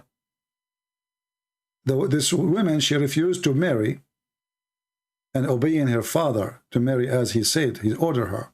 So Muhammad, he said to her, well, you have to obey your father. Obey your father. Now we go to the one after. The husband right over his wife. If he have ulcer, I think this is the pus, right? This is the infection liquid. The disgusting, smelly, white liquid come from your skin. If he had such a thing, the pus, she had to lick his nostrils. She had to lick his nose. His nose is dripping this liquid. What the wife's duty is? To lick it. And even to lick the blood is coming out. And the pus is coming out. And she have to swallow it.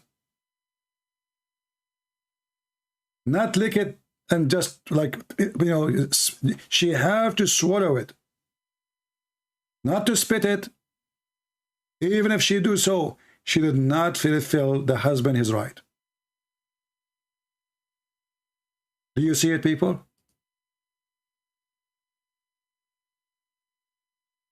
And then those liars, they say to you, women in Islam is respected. And here Muhammad is speaking about the right of the man. I found actually a better website here, the same book. I will share the link with you. I will make it because the title have Arabic.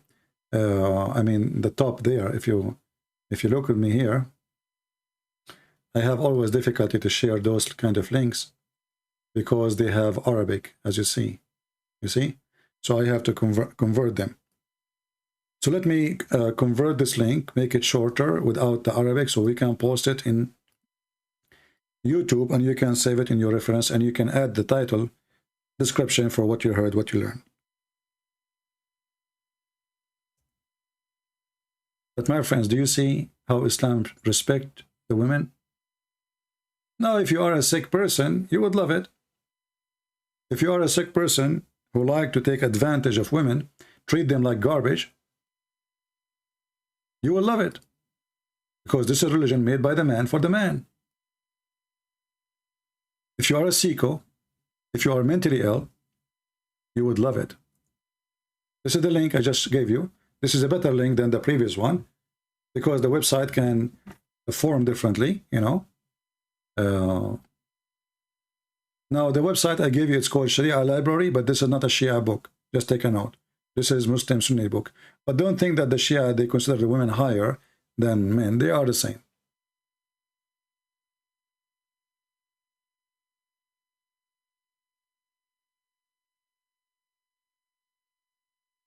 And what is the duty of the man after all of this? To feed her. Well, you know, we feed dogs. We feed cats. In the USA, if you don't feed your cat, you go to jail. So the duty of the man to dress her and to feed her, as if she is a cow. In the same way, we find Muhammad even go way more, and he explained why the man, he can beat his wife. He says, because the men, they spend their money on them. Why? Because they spend their money on them. So the reason the man, he can beat the hell of you, because you are considered the same as a hooker, as a whore. Men are protectors and maintainers of women, because Allah had made one of them excel the other. So by nature, the woman is not good and the man excel. And because they spend from their means to support them. So the man, he earned his right because he is excelled by nature. Allah made him this way. And in the top of that, he spent money on you. As if you are a whore.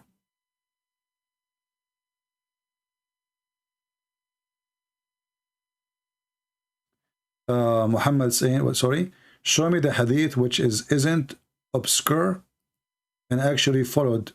Why cannot you do that? What does that mean? What, guys, anyone understand what this guy is saying? I mean, look, all the garbage we are showing them, and look what he's asking me for.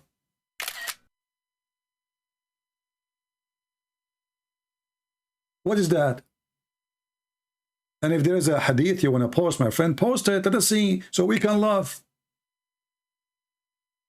Show me a hadith which isn't obscure and actually followed.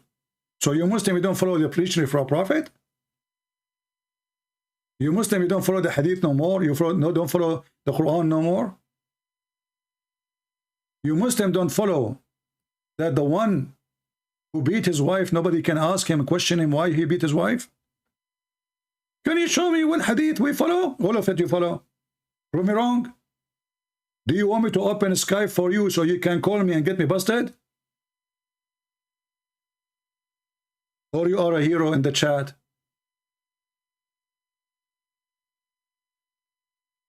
A man will not be questioned. You just remind me of this one, actually.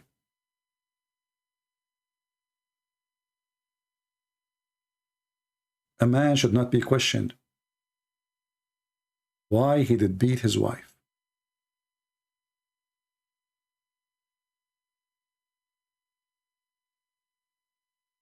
Why he should beat his wife.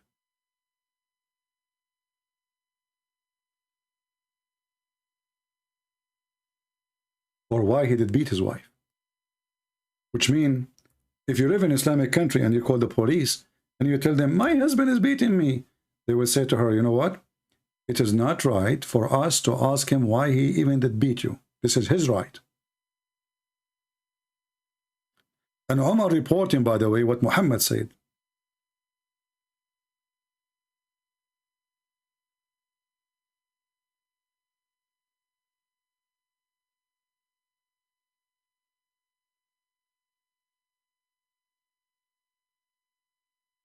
They will say to you, do you see it says da'if? But we just saw the guy with his name Sabeel is posting or copying a hadith which is da'if. So how come you Muslim, you copy a da'if hadith? I cannot.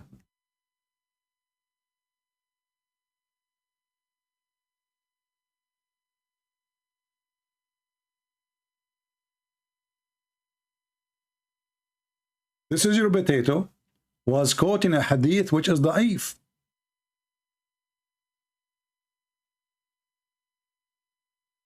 A hadith which is saying that the heaven is under the feet of your mothers. In the same video.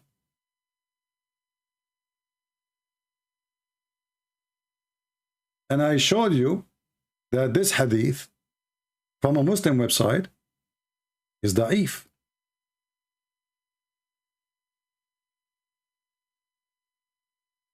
Do you see the hypocrisy? This is a da'if hadith.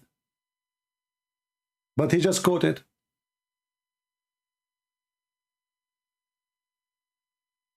And this is the question. And this is a Muslim website.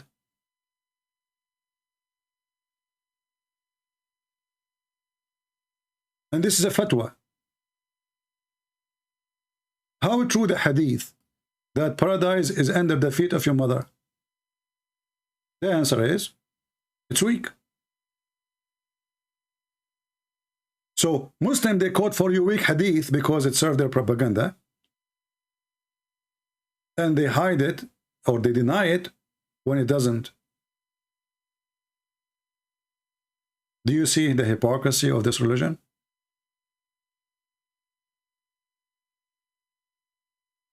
Fake cult. Cult is a cult. What do you expect? Cult is a cult. Garbage is garbage. Good is good and bad is bad.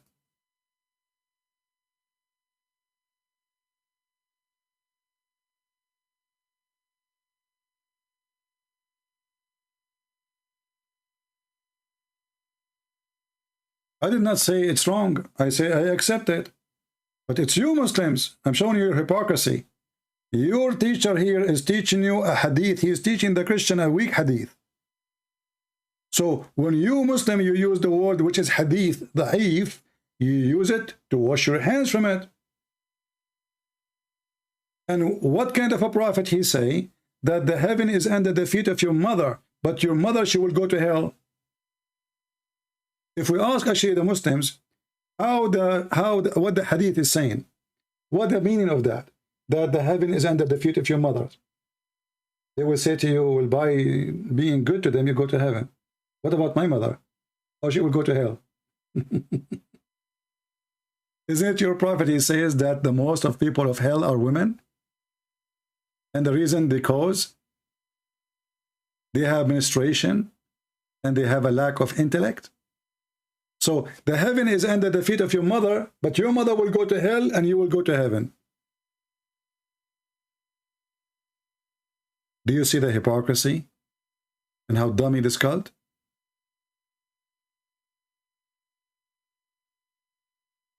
Who is a brave Muslim would like to join me in Skype?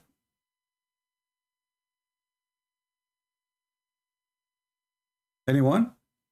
Because I can open Skype for you, and I want to see some smart, intelligent Muslim who can get me busted. As simple as that.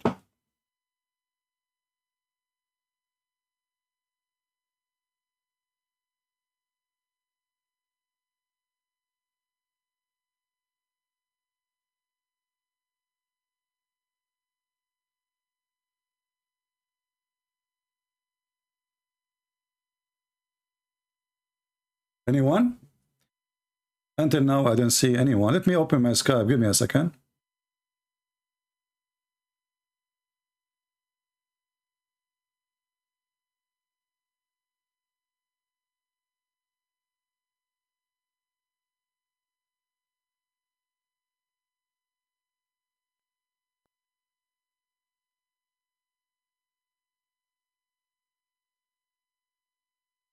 We are opening our Skype.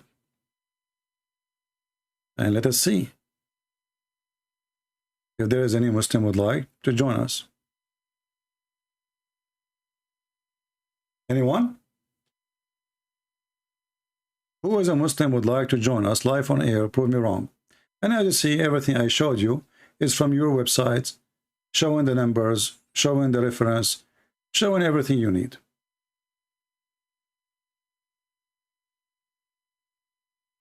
Anyone?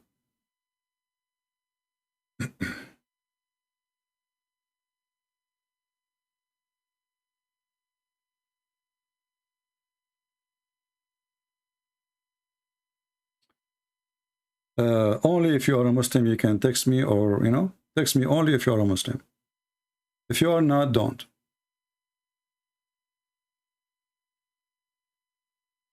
Who is a Muslim? He there.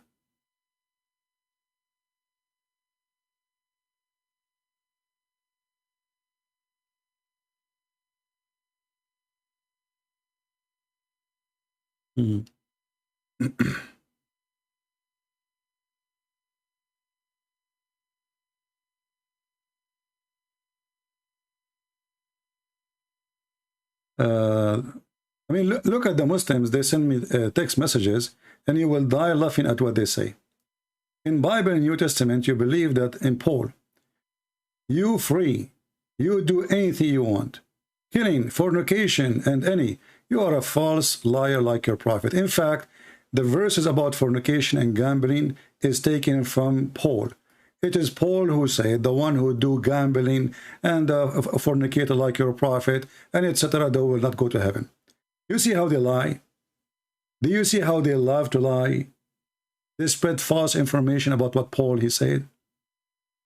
In the Quran, you have a chapter giving you license for prostitution, not only fornication, and it was your prophet who made fornication legal. He called it muta. Read this and laugh, and we will show you what Paul he said about gambling and fornication, and you people will laugh at you. This is a chapter 24, verse number 33. It says, force not your daughters, your slaves, to do prostitution unless they agree. So if they agree, it's okay. If they agree, it's okay. Can you believe it? And the Muslim, they have the biggest pimp house in history. The Caliphate, they have tens of thousands of sex slaves. They capture them from the Persian, from the Roman, from the Arab, from everybody they invade. And now, is it true that a Christian, he can do all what this guy said in Skype? You are a big fat liar like your prophet.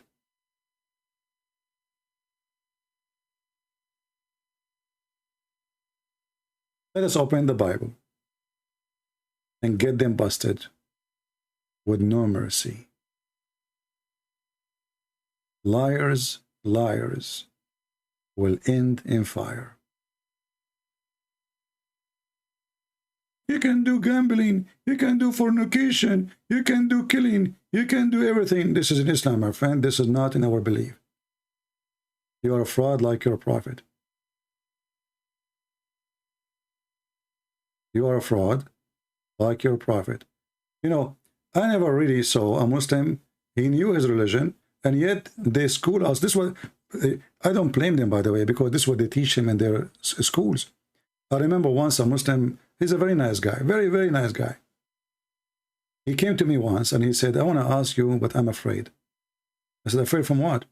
He said, you promised me you will not do anything, go crazy, beat me or anything. I said, why I want to do that? I said, the question is really, I mean, I know you for long and I don't believe what I heard. So I said, okay, well, I promise you I will not do anything. He said, the teacher today in the school, he said that a Christian man, when he get married, the priest, he have to sleep with the wife before he take her home. He have to try her. I said, I see. Who is the one who taught you that? He said, the Islamic classroom teacher. Can you believe it?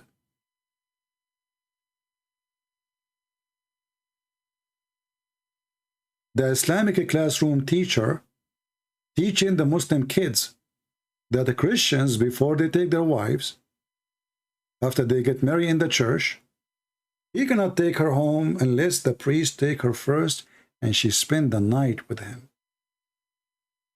This is what they teach their kids.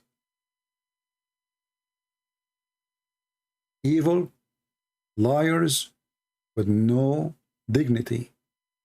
But why I'm not surprised? I mean, if Muhammad is the biggest scam, which means they believe in a scam, they follow a scam, and they are people of a scam, so why not? If we go and read in the Bible, we will find this. And there's tons of verses anyway, not only this. Let us show you. How embarrassing to be a Muslim, and not only to be a Muslim, in the top of that, you are a certified liar. Let me open this. Hold on, give me a second.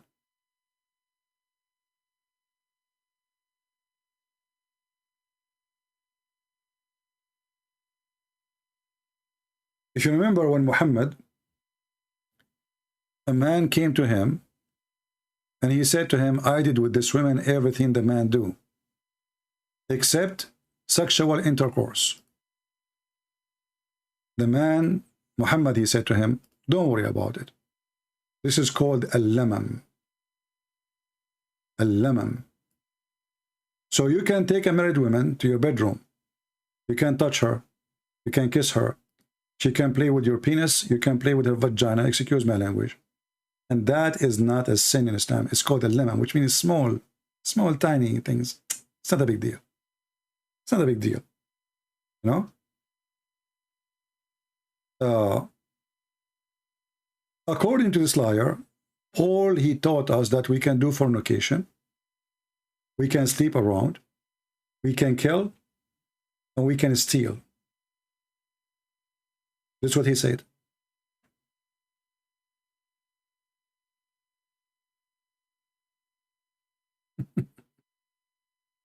And for sure, we can show tons of verses and people will laugh at you. It is you who's trying to copy Paul. And by the way, you're stupid. Your prophet, he said in the Quran that Allah, he said the 3 messengers and they are the messenger of the Messiah. And the third one, according to your interpretation, was Paul.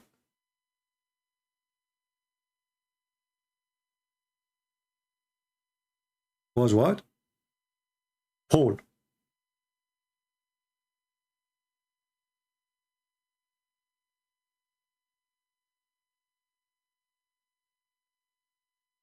Let's go to a different one.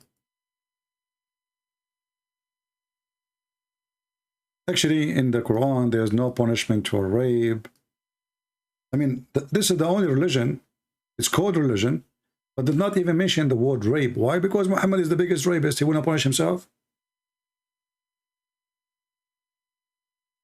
This is what the Bible teaches.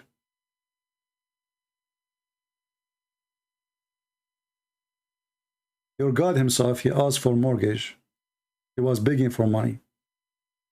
And not only that, he claimed that the one who give him money, Allah will double it for him in the heaven. Have you ever heard of a God he begged for money? I heard of people in YouTube asking for donation because they are not gods. But a God, he is asking for donation and he promised you that he will double it many times to you. And actually he says, qardan, a mortgage.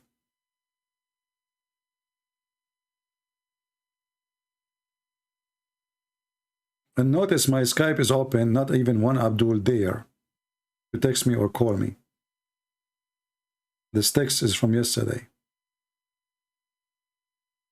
Who is going to give Allah a mortgage? Godly loan. And Allah will increase your loan. Where? In the heaven. Can't Allah provide Muhammad with all the gold he wants? If he is sent by God. When Jesus, he said, don't worry about tomorrow. Look at the sparrow. Look at the birds. They don't gather food for tomorrow. Muhammad himself, as God told him that we need a loan. We need a mortgage. We need Khadija, the rich woman.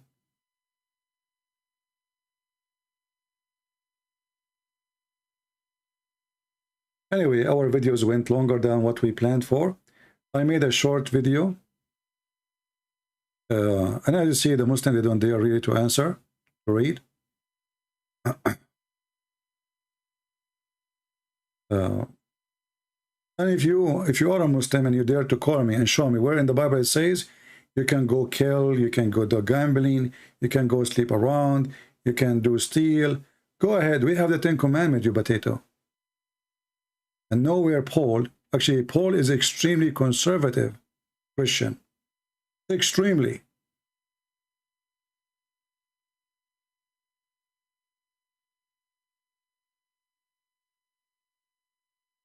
Do you see how they lie even to us? I mean, the one who knows what they are talking about.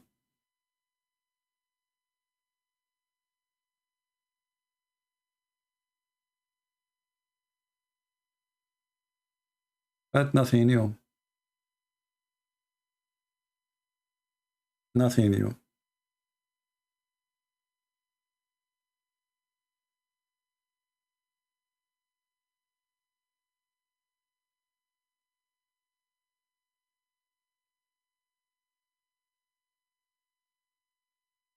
Any Abdul?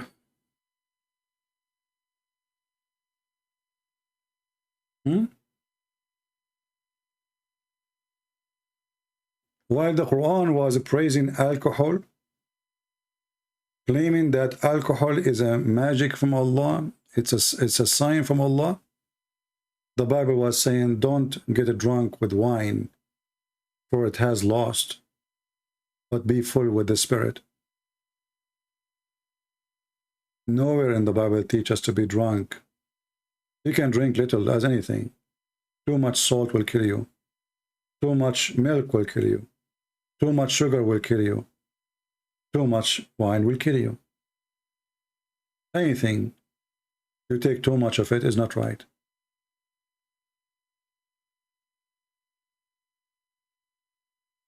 Do we have any Muhammadan?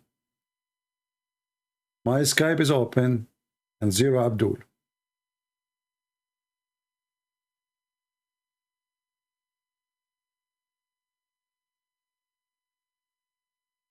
Anyone? I will stop with this. I hope you guys are going to download the video, share it with your friends, and you can make it smaller. You know, you can make like what Allah Prophet says about women licking the butts of the husband. What Allah Prophet said about beating women. So because we cover many things, you can make them shorter, and actually I prefer that shorter is even better. So people, they can, some people don't have time to watch 2 hours video. So make short video, cut it, you know, and make from this video 100 video, who care? And let people watch it and let people learn. And if you have a Christian church, and instead of inviting Muslims to teach them about Islam and lying to your children, I do seminars for free. Now, I used to go and do it in person, but things became expensive, flying, tickets, etc. I am willing to do, as always, my seminars for free. We can do the seminar in private, which means not in public, not in YouTube, if you choose so, or if you choose to make it public, we will make it public. Tell your church, if you have a decent priest, and this is how you know how decent he is, if he is willing to invite me, and as you know, I don't charge for my service. It's for free. I fly overseas for free. I do seminars for free. I pay for my own ticket. Really, seminars are paid by like buying me ticket. Really. Because most of countries I went to, it was poor countries, who they cannot even afford to buy me a sandwich. So if you are, if you think what we do is important, and I believe this is very important, because the target is your children's. As you see, all of those are Christian children's, and they are the victims of Islam lies. And your priests obviously are not doing their job, because if they are doing their job, those children will not be there. Those Christians, they listen and they believe that this guy is saying the truth. Why? Because you have a foolish parents, you have a fake priest, and you have a church that has nothing to do with Jesus. The Church of Christ is the one who teach what Christ he said. Be aware of false teachers. And then you should tell the Christians who are they. And instead of being busy, Catholic attacking Protestant and Protestant attacking Catholic, because both of you became dummy and stupid, I'm talking about your priest, what about exposing the one who is deceiving your children and taking them from Christ? Who cares if you are a Catholic or a Protestant? Isn't you both believe in God the Father, God the Son, God the Holy Spirit?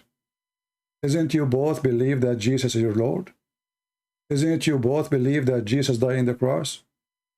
Isn't you believe, both of you, that Jesus was resurrected? But because the devil, he divided you. And the devil overcome your priest. So you are busy fighting each other. Because the devil, he knew that divide and conquer is the way. Divide and conquer. And each one of you who divide the Christian churches, he is serving the devil. Even if you do not know, he thinks he is a good Christian. That is the truth. We pray to the Lord to unite the Christians and to make those who they are blind, they are inside the box, it's called the church name, to come out of the box and to become true Christians by following Jesus only. Not a school, not a bishop, not he said, she said. We follow only Christ. And if you think you are better than other Christian because you belong to a church, you are just a fool. Jesus said, not everyone says to me, Lord, Lord, will enter the kingdom of my Father, but the one who do his will. And when they asked Jesus, what is the book? What is the faith?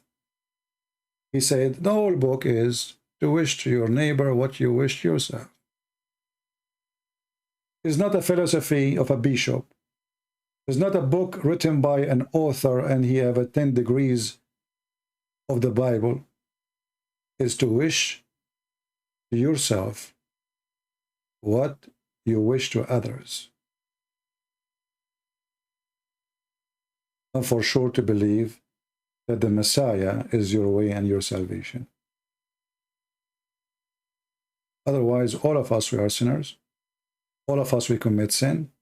And the one who is saying we don't, or we are better, is a liar. Anyone who denies that he's a sinner, he is not even Christian. He is satanic.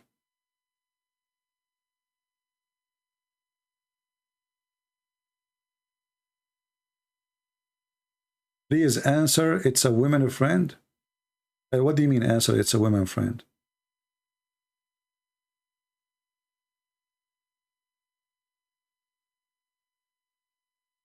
What do you mean? Answer, it's a woman friend. What does that mean?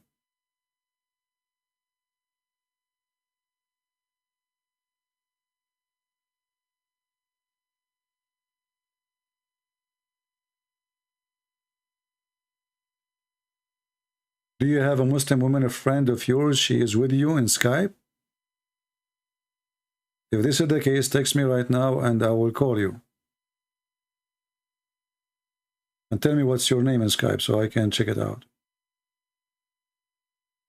You know, most of people do not know that I have like 10,000 texts in Skype.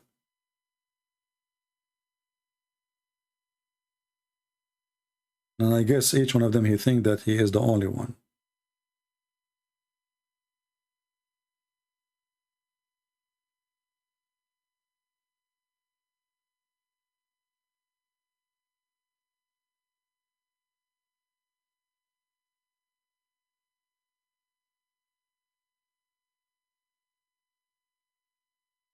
Anyone?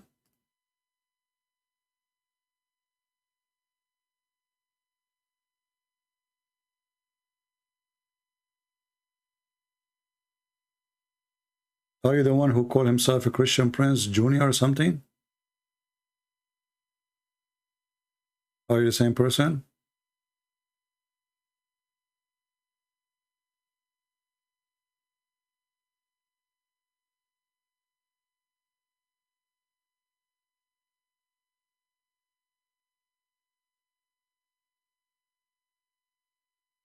I do not need to come to South Africa. You can. If you want me to do a seminar to your church, just to speak to your church, if they welcome me, we can make it even private seminar. I do not need to fly. This way it costs me zero. It costs you zero. And we do not need to wait for 3 months or 6 months or a year to do it. Just set up a time next week, etc. And I will do it.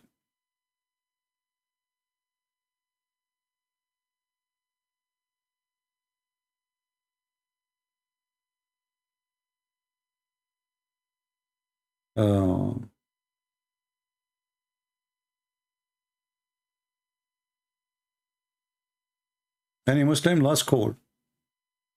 Mayday, Mayday, Mayday. Any Muslim?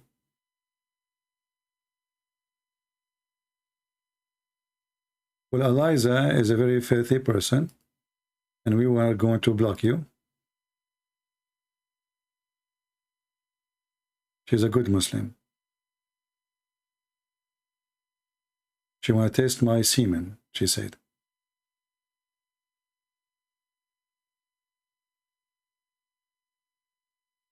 Any Muslim?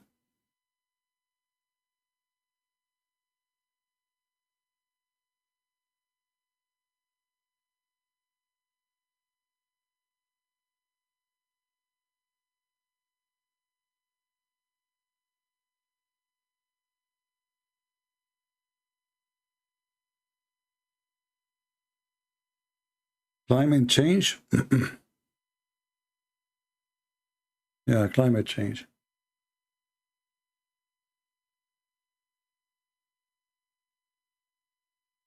Anyone?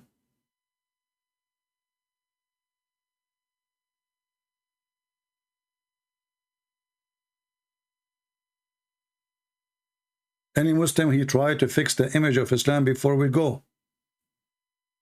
As you see, Islam ordering your wife to suck your buzz, your nose. The Prophet, he says, if I order her even to bow down to a man, that's not enough. And all of those, the where hadith is proven by you, transmitted by you, printed by you, and it's in your books. Anyone?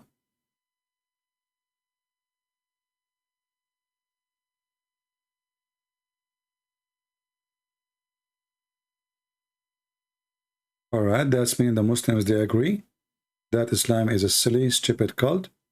And you know, this is my challenge actually. I made a video, I don't know if you guys watch it. It's like less than 2 minutes. Go watch it and share it.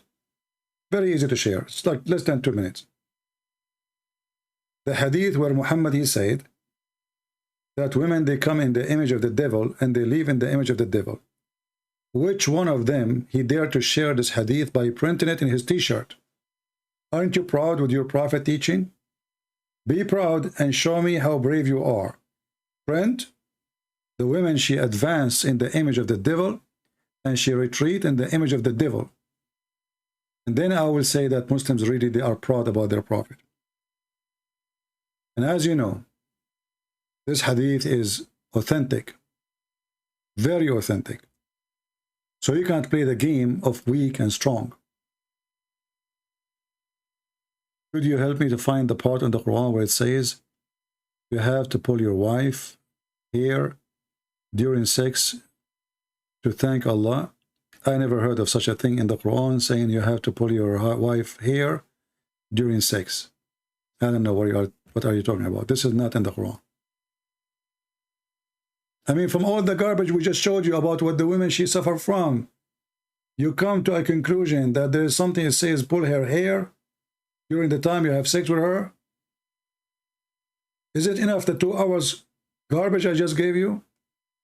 This is the only one who will prove to your a friend that Islam is bad? And where do you get this from? Lord have mercy. Be careful. Some Muslims even they spread lies. So the fool of you will repeat them. And then when you repeat them, they challenge you to prove it. And then when you are unable to prove it, they will say, see, he's a liar. There's lies even made by Muslims against Islam. And the purpose is that the dummy of you will carry on the lie. And you go around with it. And then they challenge you to prove your statement. And then when you could not prove it, they will say, see, it's a lie. He's a liar. Never fight a liar by lies. That will make us 2 liars.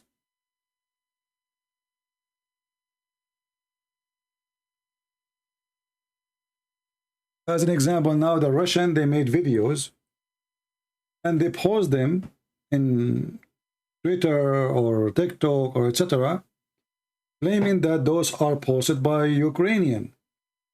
And then the same Russian who posted the same video, they have the original video which is proving that this is not true. And that will make you believe that the Ukrainians are lying. For those evil people, my friend, war is deception. So don't fall into lies. Before anyone says to you, go check it out and see if it's true.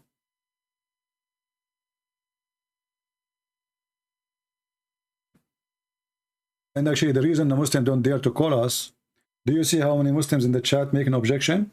But nobody dare to call. Why? Because if they challenge me to prove what I'm saying, I'll prove it. If I say something is not true, they will make a mockery of me. Like this guy, Sheikh Uthman. He told the Christian that there is many Messiah, which is a lie. Islam does not believe in such a thing. So this Christian person, he asked him to give him a proof. Uthman, the potato, he went home. I started searching because now it's embarrassment. He told him I will find it. He came back. And he told him, I found it. What you found? He found that there is many Messiah. And then he started reading for him the reference.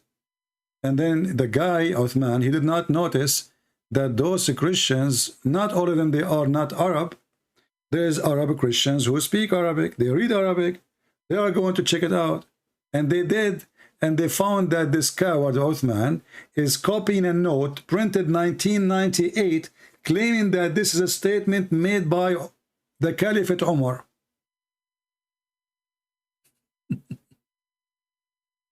By who? By Caliphate Umar?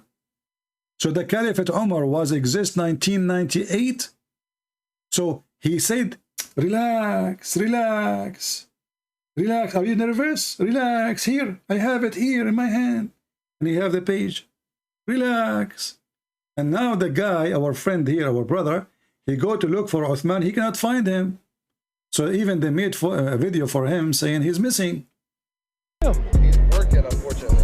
Do you believe that multiple messages can be the Messiah according to Islam?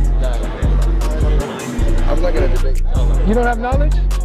Yes, you do. You're already doing dawah. See, when now they learn that this guy is going to check the facts of everything they say, so now they don't want to answer him. In the booth there, it says, ask a Muslim. Actually, this is why I made my video. It's called, I was going to make a video. Ask a Muslim. Ask a Muslim. This is what it says. Now he is asking a Muslim. He don't want to answer. He says, we're not here to debate. I'm not asking you. I'm not debating. They will answer only if you are a fool. Does the clock have a hand? Oh, wow. You're comparing Allah to a clock. No. I'm asking you, does the clock have a hand? Yeah, sure. So does it have a hand like my hand? No. Thank you. Allah doesn't have a hand like my hand. So now, Allah, you have a hand. Is your hand like my hand? Is the cat like Allah the hand? Do you see the answer? Allah's hand is not like our hand. Who cares? He's a creator. He has a physical nature, but it's not like ours. Okay. Your teacher is using footnotes and thinking they're hadith. Why is your teacher using footnotes? The teacher is using footnote. I'm not debating either. I only ask questions, guys. You know me. No, but still, like, I don't like to be on camera. Like, most of the brothers you see, Ahmed is the only one on camera. Yeah. So we don't like to go on YouTube and like to talk. So, okay, so they have a camera recording everybody, but they don't like to be in camera. Why? Because this guy will use the camera to get them busted. If someone comes up and I'm just recording just me, it's my voice, just me, recorded on me, not even pointing at you, still no? It's no point. I think it's good. It's good for conversation. I don't think it's good. Because a lot of people don't have these conversations. They are, it's a lot of, vitriol, a lot of fighting, a lot of bad energy. But if we could be shown that Christians and Muslims could have these conversations without any animosity, it's extremely possible. It's better for you to talk to Sheikh Uthman because he's not here. That has knowledge, right? He's not here. You guys have knowledge too. Next week. You don't have knowledge? Not really. Yes, you do. You're already doing dawah. So you can literally tell me why I should become a Muslim. You can tell me that, right? Have you read this one? You tell me? No, I don't. What is that? A brief illustrated guide to understanding Islam. What is it about? I would. Don't ask us a question. We will give you a brief guidance to Islam. He will not answer. If you are a person who do not know, but this guy now became known for them. If you are a person who do not know, they will start telling you about the Prophet, how amazing he is, how wonderful Islam is. Now they don't want a camera. They don't want to questions. And they are not there to debate. And we don't debate.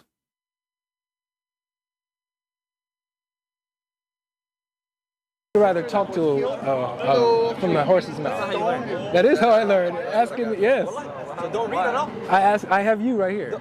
This is better than me. Okay, let me ask you this: why, as a Christian, why should I be a Muslim? Just give you a book. No, I'm okay. Avery, we're not here to debate, bro. I'm not here to debate either. I'm not here to debate either. Well, look, Sheikh Uthman's coming next week. So okay, no problem. Because you guys are being here. I'm here all the time. People that want to learn. You see, look, I've been here for a long time. Sheikh Uthman has been missing for a few weeks.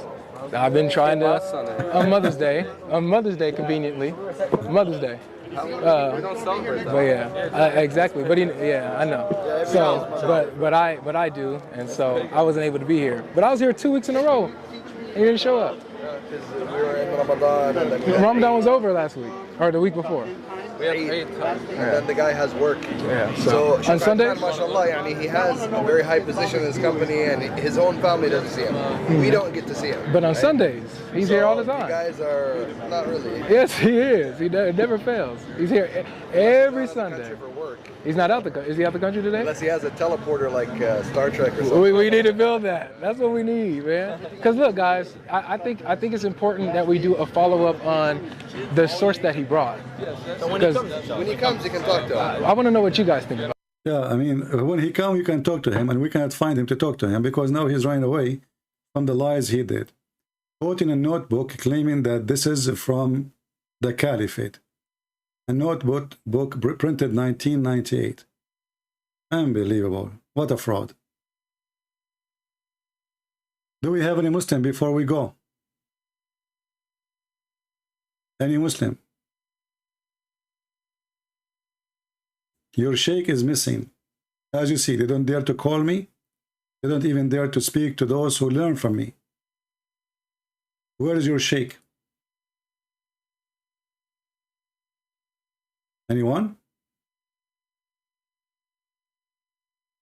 Where is your sheikh?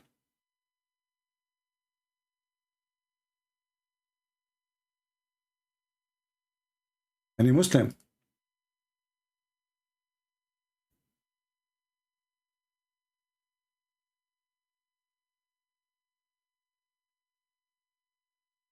Where is your sheikh? The shaky sheikh. The sheikh who has no answer.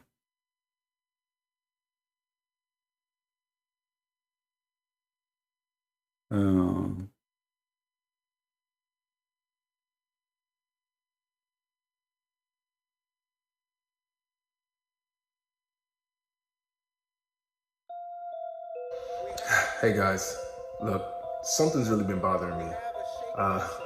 Since we've debated Sheikh Uthman, we haven't been able to find him anywhere. Like, he just disappeared off the face of the earth.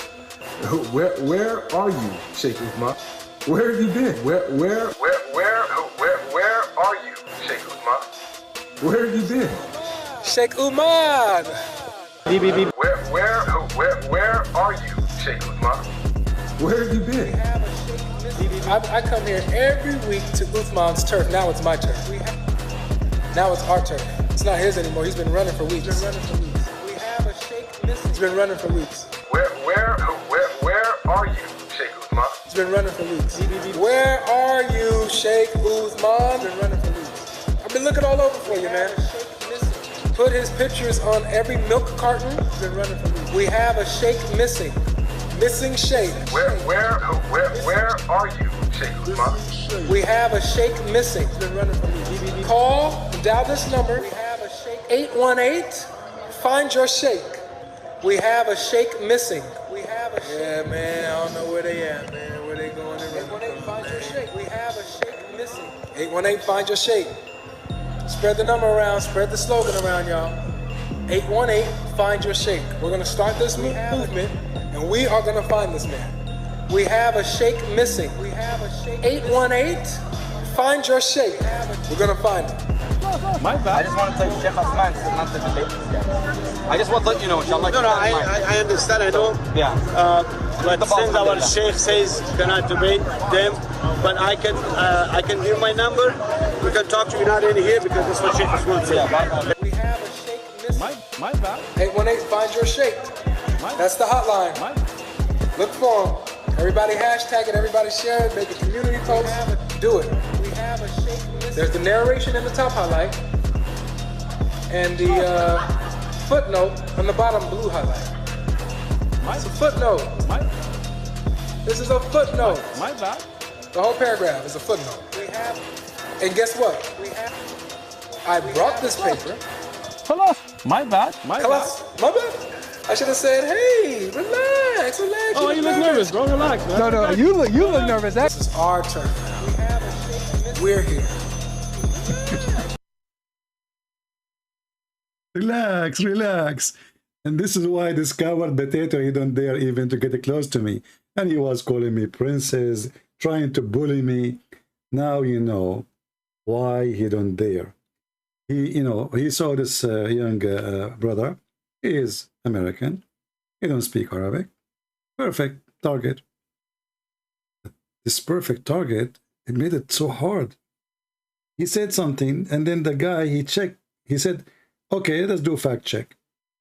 You said there's many Messiah in Islam. Show me. I challenge you. Sheikh Uthman, what he would do now in the video.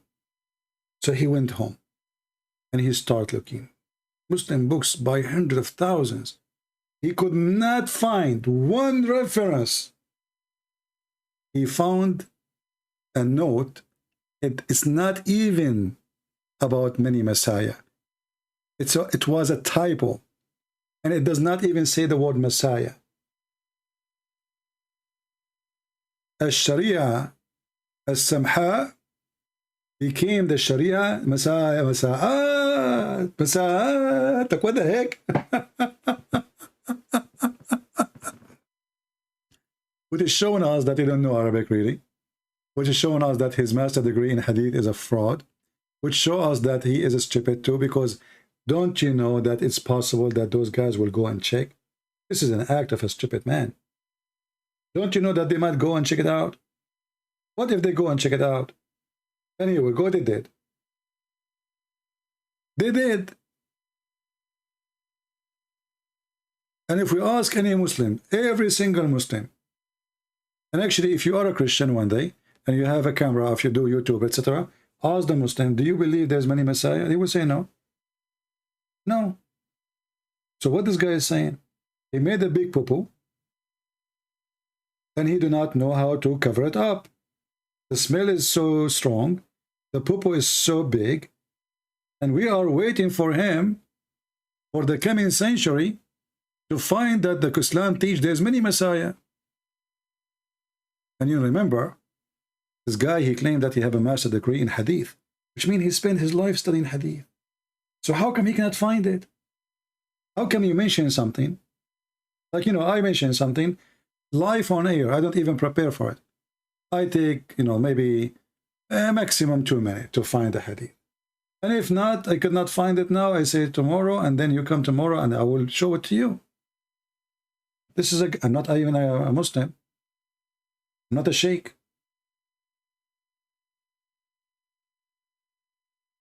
And if something is true, I say right away it's not true. Like the guy, he says to me, there's a verse in the Quran says you can pull the woman hair. I never heard of this. If you know it, teach me. For me, I don't remember ever heard anything saying like this in the Quran. But maybe I'm mistaken. Teach me. I don't mind if people teach me. Here's a Muslim. Look what the Muslims are busy with. They are not busy with their prophet is a child molester, or a prophet is a thief accused by stealing underwear. He is asking, why is your God 3 in 1? Why not 5?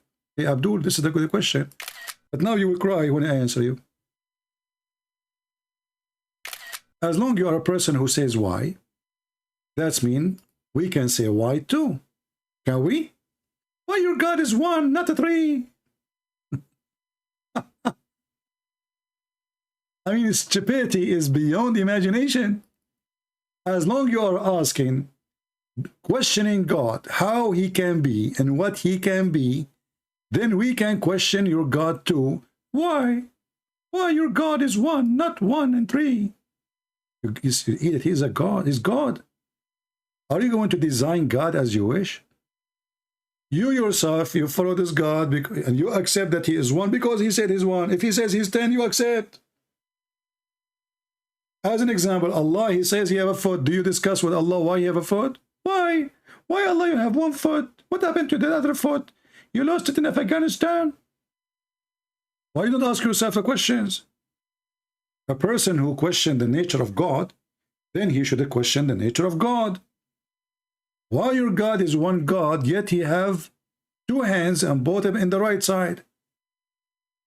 How one God, he have no spirit, which means he's dead, he's a concrete.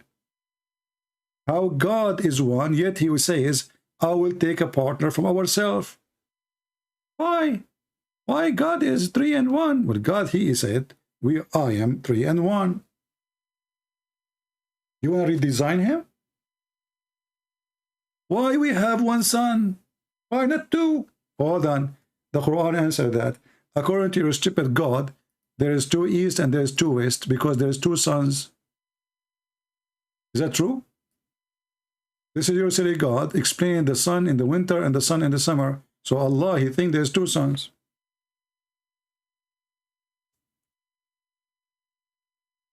How come you don't ask your God, how in the world, you idiot, you teach us that there is 2 sons?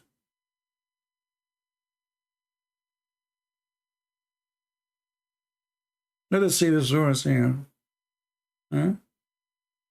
Chapter 43, verse number 38. I wish I'm far away, as far as the 2 east and the 2 west, where we can find those. This is the God who is one God. You think there's 2 east, 2 west? What about this one? Allah, he claimed that he is the Lord of the 2 east and the 2 west. How he became their Lord? Is that a location? Where we can find the 2 east? Huh?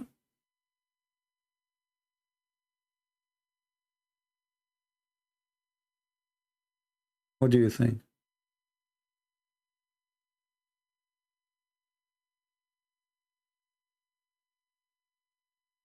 Any Abdul?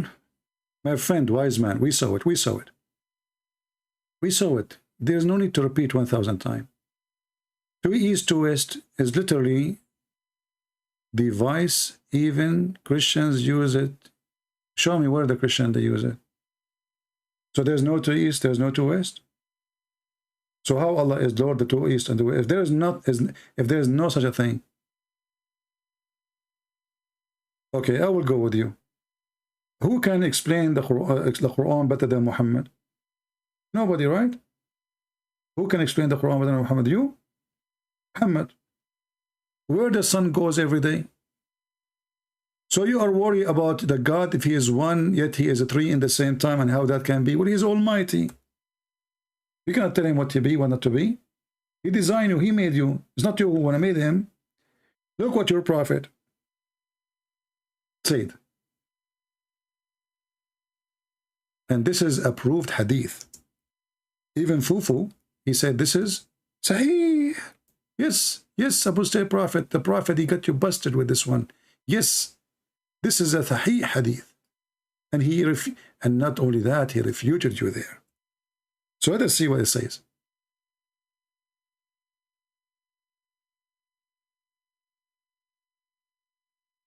Are you ready?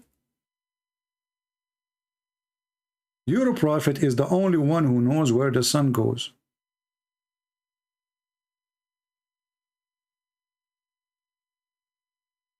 According to your prophet, every day the sun goes from the east to the west. So how come you are not busy with understanding the astronomy of your prophet, who he claimed that the sun is moving from the east to the west every day? But you are busy with how the Christian, they believe God is 1, yet he is a 3.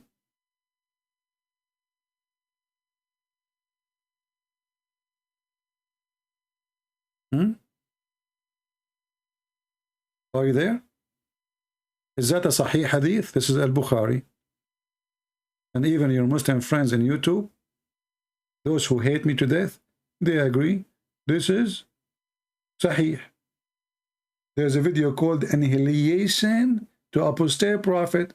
Go and see, and the Mimi and the Fufu and the Dudu saying this is Sahih hadith. So what you will do now? How this person who do not know even where the sun goes, he can tell you who is God?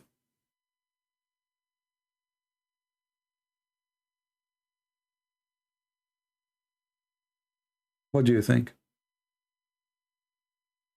How he is the person who can teach you about God, yet he do not know where the sun goes? Something very simple. I mean, isn't he speaking from... Because look, he is not saying, according to me, they said to him, Allah and his apostle knows best. And yeah, I mean, everything in Islam is a 3 times. Perfection, obviously 3. When they do ablution, their nose, their ears, their everything 3 times. Even when they do takbir, even when they pray, even when, I mean, everything. Mary, she fasted 3 days. Zechariah, he was muted 3 days.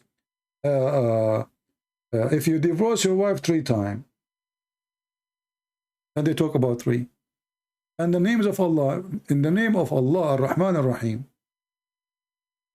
And by the way, why if you divorce your wife 3 times, she can't come back to you unless somebody else sleep with her? Is that involved with the Trinity too? How you can worship a man used to be a baby and wear a diaper? Well, you have to show me that he wear a diaper. However, so how you worship God, he said, that the one who is wearing a diaper is holy. Are you saying that your stupid God is a stupid? Come on, man. What kind of God he says? Jesus is a holy gift of God. You said he came with diaper. Are you there, Abdul? Is it true in the Quran it says that Jesus is the Holy Son? So how he have a diaper? You are making fun of Jesus, supposedly. And yet your God call him holy. Your God must be having a diaper brain. Because how he mixed between holiness and diaper? I'm using your logic.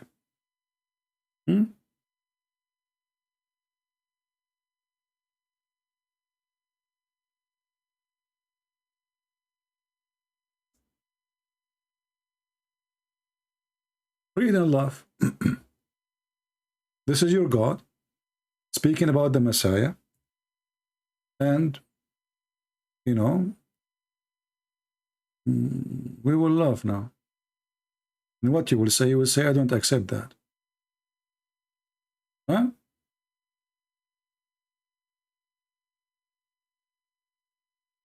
And look like your God Allah, not only that he chose Jesus to be in the diaper, he chose to be the word of God in diaper.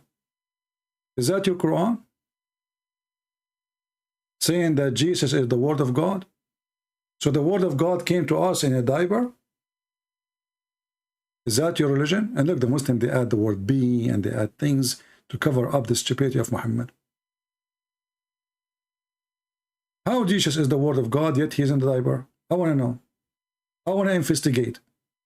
Either you Muslims are lying to us, or you are telling the truth.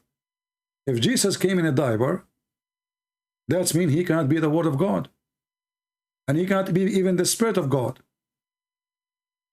If you don't like this translation, by the way, we can use any translation you want.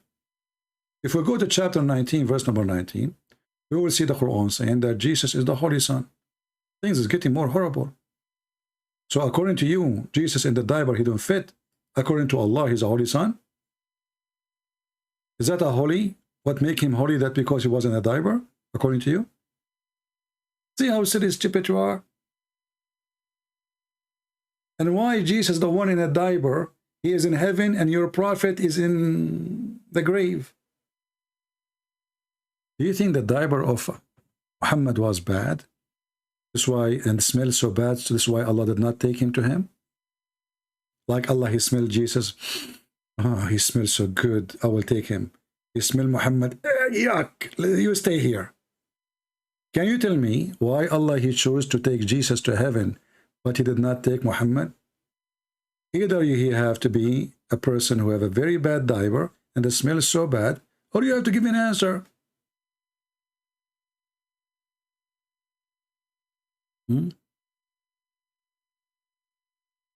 Look what this guy is saying. All a Christian that even stand slide in this guy, way of destroying Islam, is not follower of Christ. Why? Be careful. Hold on. Your Highness. I mean, your name is Your Highness. Do you like to text me in Skype so I can hear your opinion? Why what I am doing is wrong? And let me show everybody what you said. You see here, we don't oppress comment of people who oppose us. We use it for our benefit. Look what will happen now. All a Christian that even stand slide in this guy, way of destroying Islam, is not follower of Christ. You're just stupid. You just admitted that I'm destroying Islam. Who care about the way? You just admitted that you are a potato, and I am the one who can destroy Islam. So how I'm wrong, and I'm destroying Islam? I will make your idea more clear. I have a poison to kill rats. And you are saying to them, don't use his poison which kill rats, because this is not the correct way. Who care about the way? They care about the result. So you are here complaining, but yet you approve what I do, because you are a fool. And the rat here is the poisoning of, the poison, and the rat present for us false teaching. So look what happened. Be careful.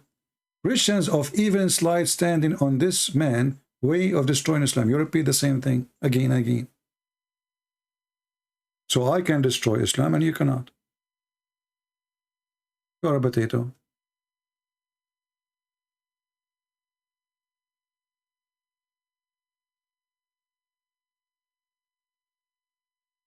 Any Abdul?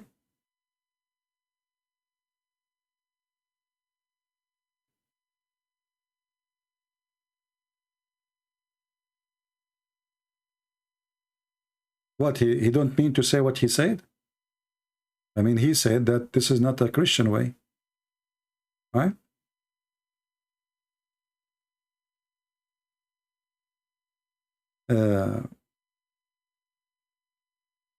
Be careful, Sahih.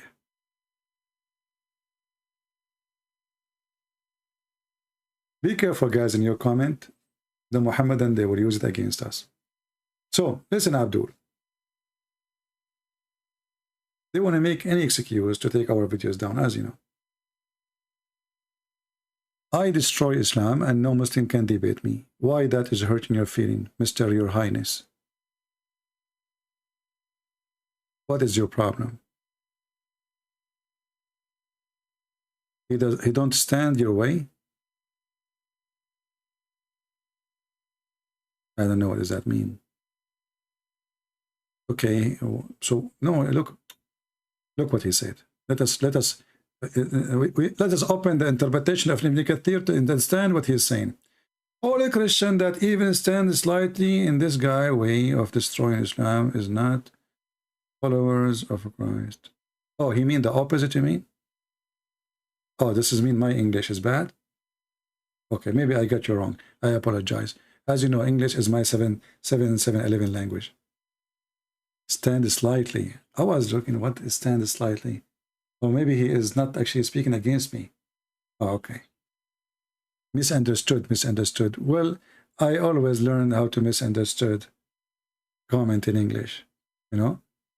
Like, I remember when I was in the school and I met the first girl in the school and I came to the classroom and the teacher, he said to me, I just came to the classroom on the first day. He said to me, here we have a groups. So you have to join a group. And I said, okay. And I was sitting just next to a girl. So the teacher, he just finished teaching. And I said to her, can I be with you?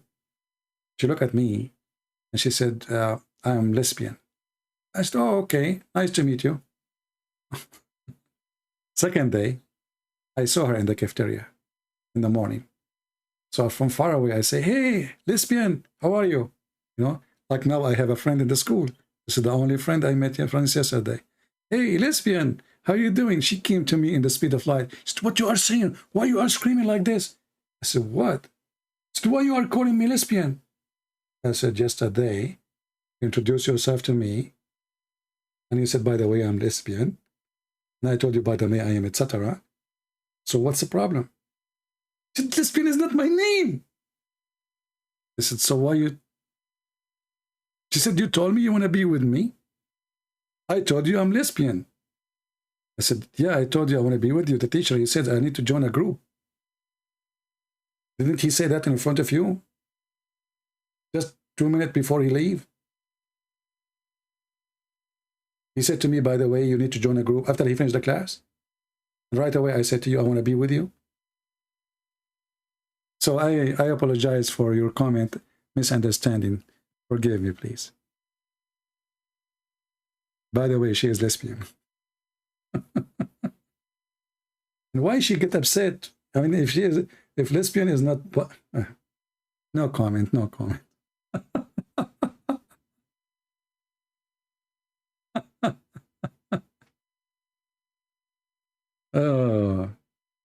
I mean, how silly. I'm saying to you, I want to be in your group, and the teacher, he just said, you need to join a group, the study group. So I said to you right away, and if the teacher, he just finished saying the sentence. I said, can I be with you? I don't know anyone in the class yet. You know? God logic is speaking to Uthman. Is he alive, you mean now? That's good. Later we will play the recording then, so just for fun.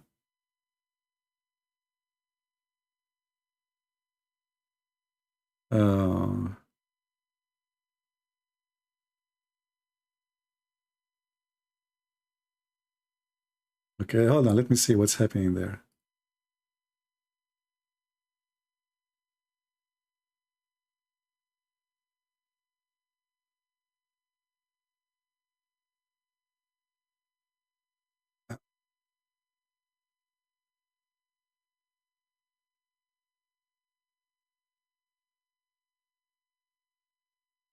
Oh, he is live. Oh, okay.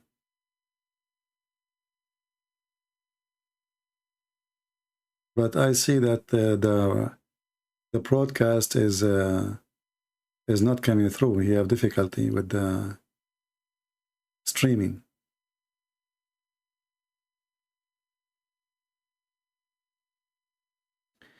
Yeah, but the streaming is not coming through.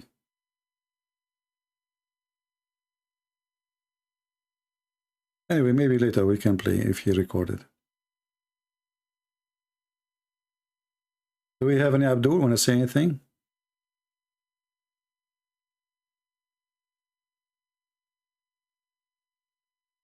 Yeah, it's okay. I'm sure that Your Highness will forgive me.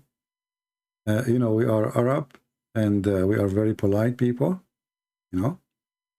I mean, like I know from my grandfather that when we invade the other people and we kill them all, after we kill them, we take their women and their children, we apologize, you know, very polite. So like, you know, and then, hey, by the way, sorry, okay? It's like tradition, very polite.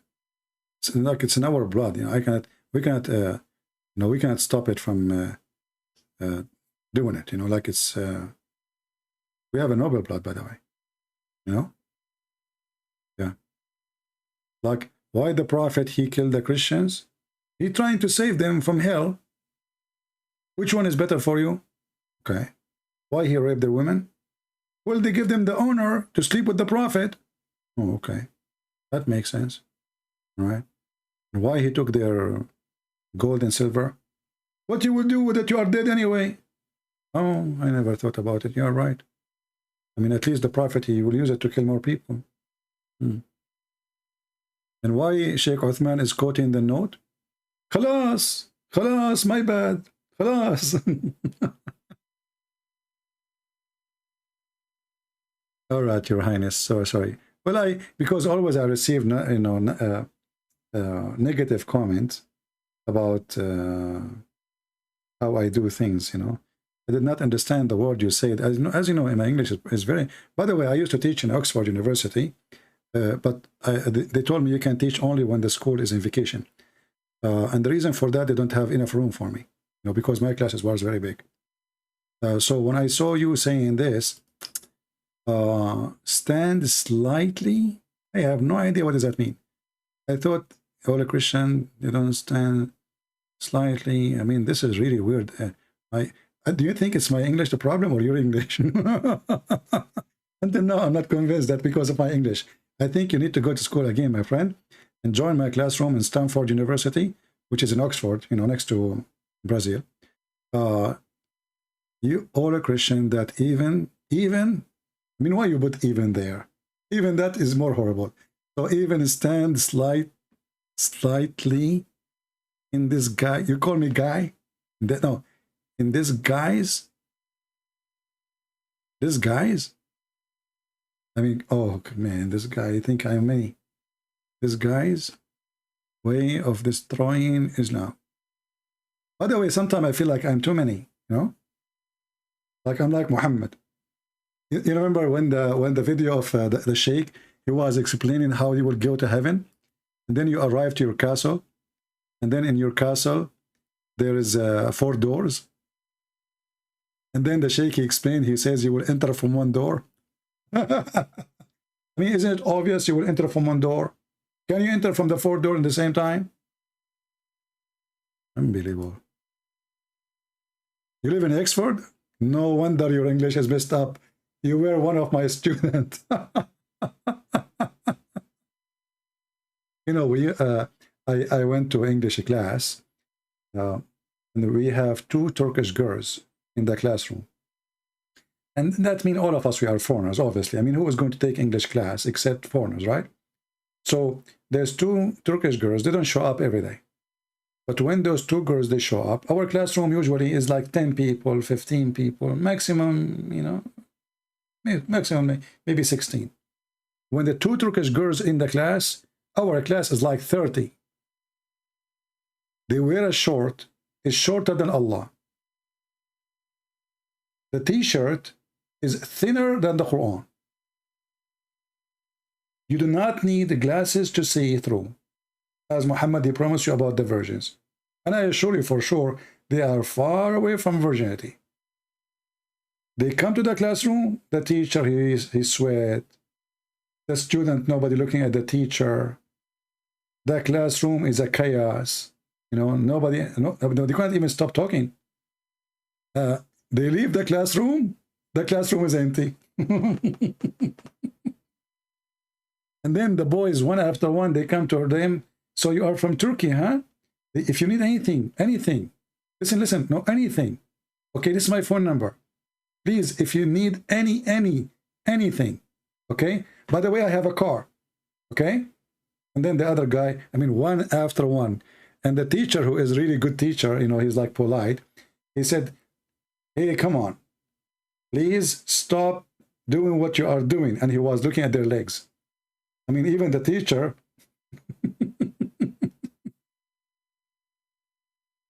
And I was saying to myself, Aman, Rabbi, Aman. And the funny, Muhammad, he says that women have half a brain. Well, all those men, they lost their brain for 2 legs, 4 legs. They lost their brain. All those men, they lost their brain for 2 women wearing short. But I have to be honest with you. It was really a really short. How in the world even they allowed them to enter the school? And guess what? They passed the exam without taking a test. We don't see them, you know. We don't see them, and at the end of the, like in the, you know, the course, their name is there. I mean, they come once a while. They don't even speak good English, and they pass, and they have good grade. Unbelievable. Like me, I put my hand up. He says, what's up? What's up? They put their hand up. Yes, honey. How I can help you? Yes, miss. Go ahead. The teacher suddenly is so nice and so polite. Yeah. I didn't understand your question. Can you say it again? And like he get closer to them because he's trying to listen, not to look at their bra, which does not exist. What you exactly said? And he's like focusing now, you know. He get close with his head down, and the teacher was really, really, really a true believer of Allah. Anyway. And they say to you, and Muhammad, he says to you, women are half a brain.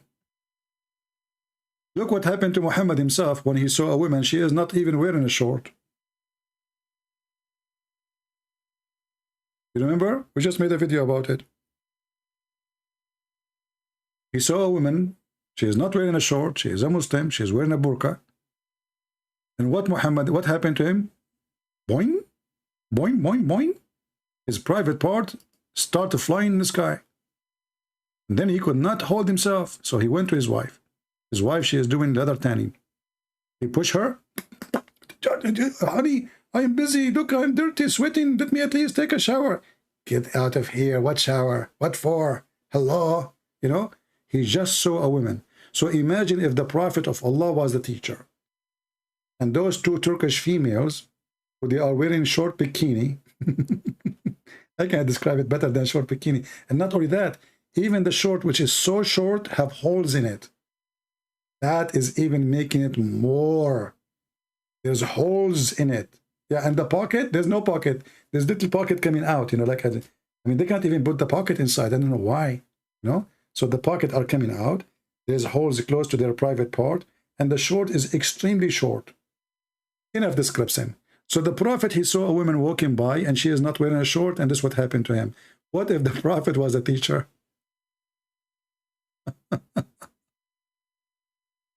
And me, the poor me, nobody asked me, how can I help you? If you need anything, anything. I asked the same guy who have a car. I said, as long as you have a car, can, you know, like, are you going in your way here? It's getting late. And if you are going in the same direction, I can go with you. He did not even answer. You know, like, he turned his back and he kept going. But to the girl, he said, if you need anything, anything, okay? By the way, I have a car. Yeah. Change the topic. You close your ears. My friends, you are doing the wrong thing. You have to close your eyes. All right. Do we have any Abdul?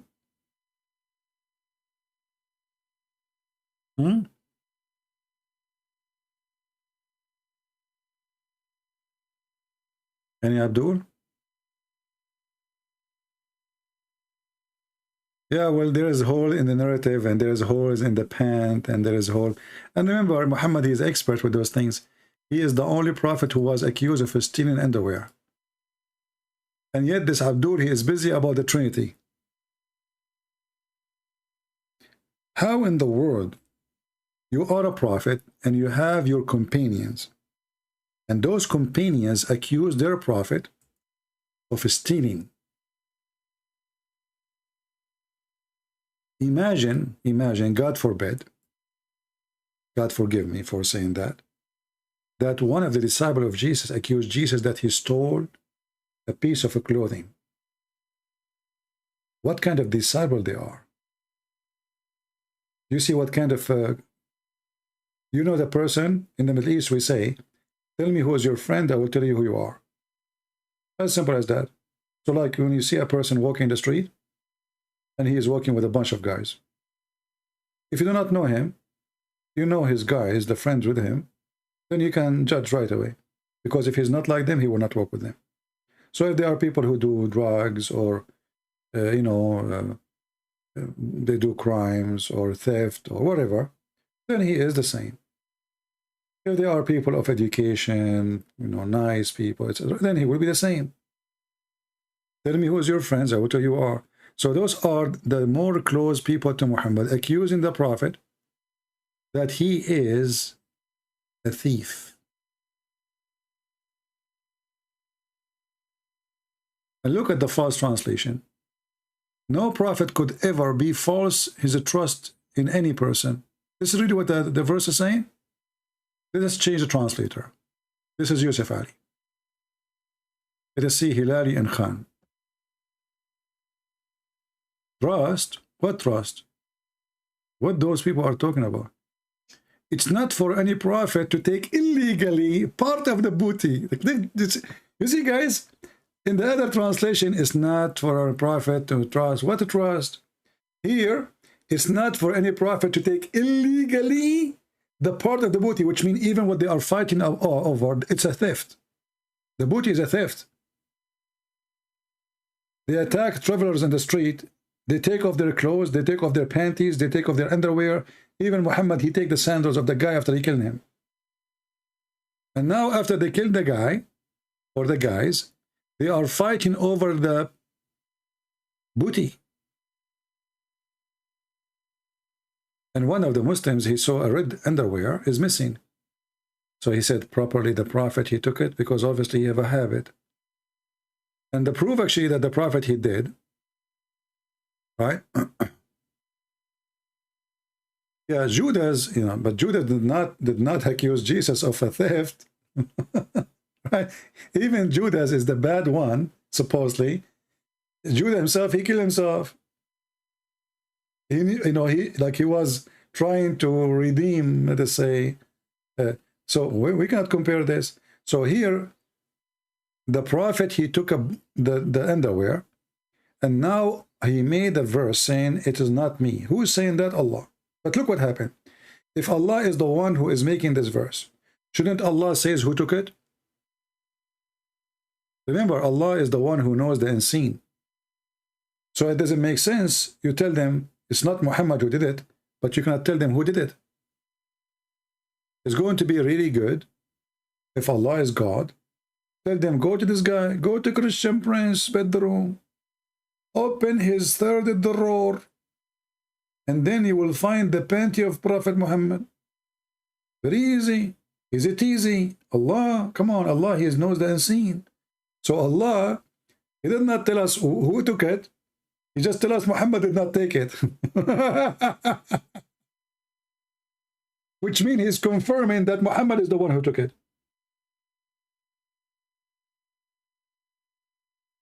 This is a confirmation, actually, that Muhammad is the one who took it. Because if it's not Muhammad, then who? Why don't tell us? Why do you let the one behind the accusation to let free? Shouldn't he be punished? A person who is in the group of the Prophet accusing the Prophet, this person should be punished. Or he is causing the accusation.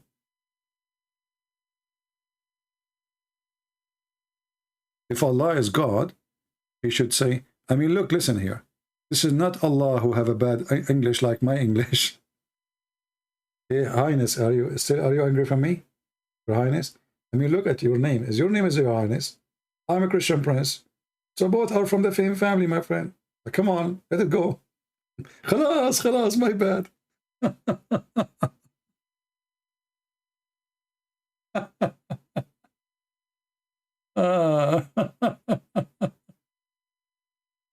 Yeah, I look at the God Logic, but his channel is not, the live broadcast is not working. So maybe it's better to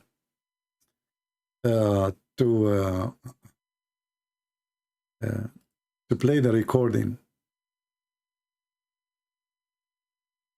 Okay, I see now it's working. Maybe let's see. Say I'm sorry.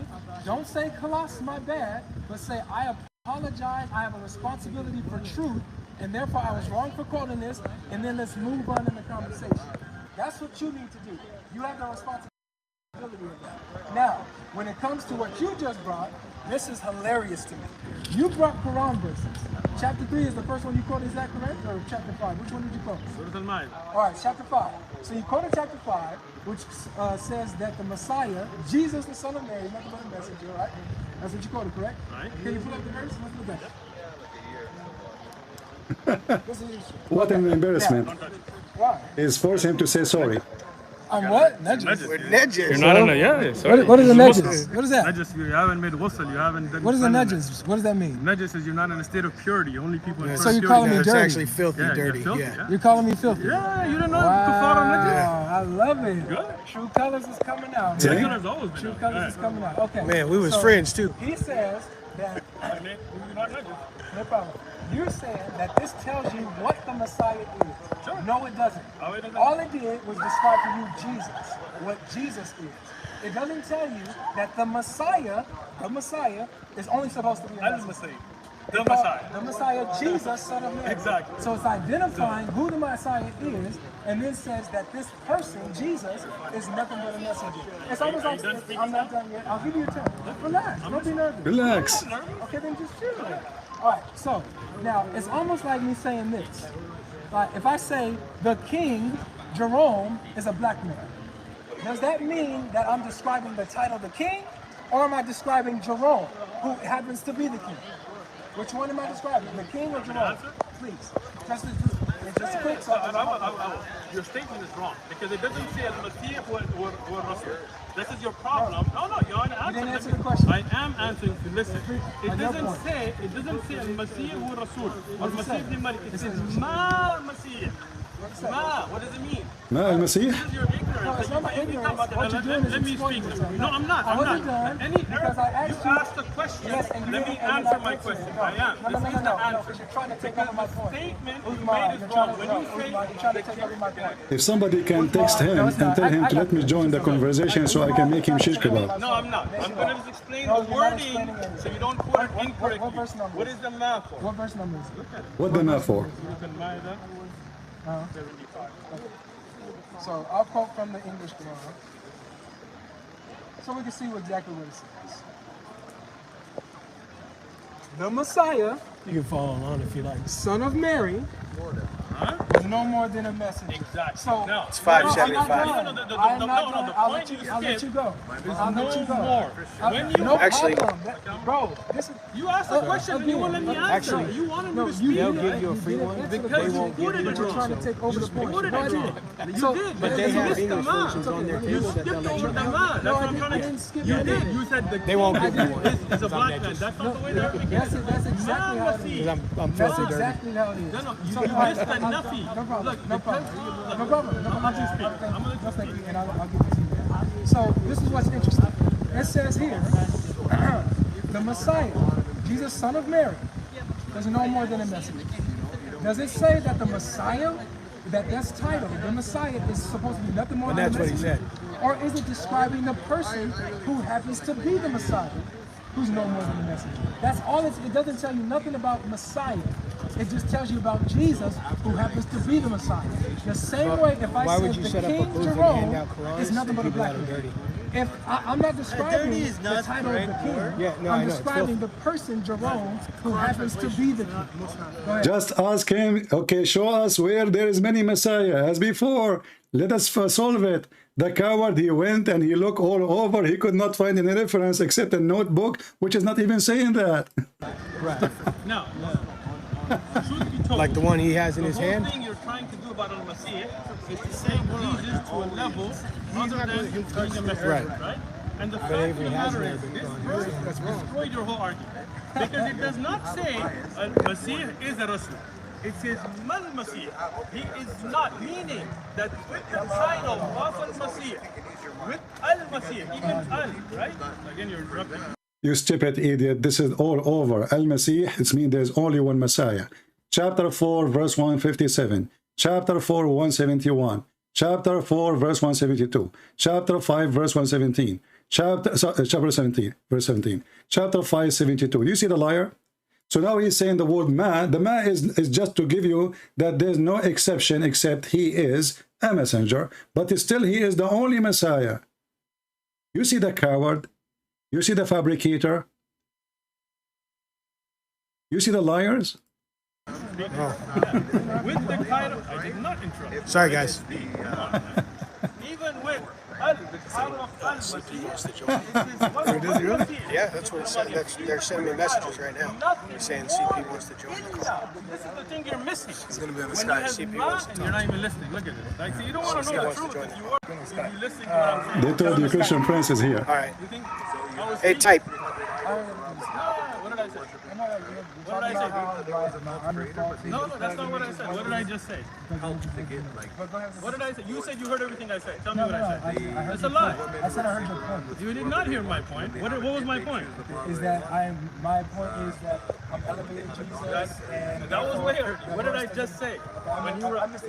You missed it. You just said you heard it and now you said you missed it. Johnny John, I did. No.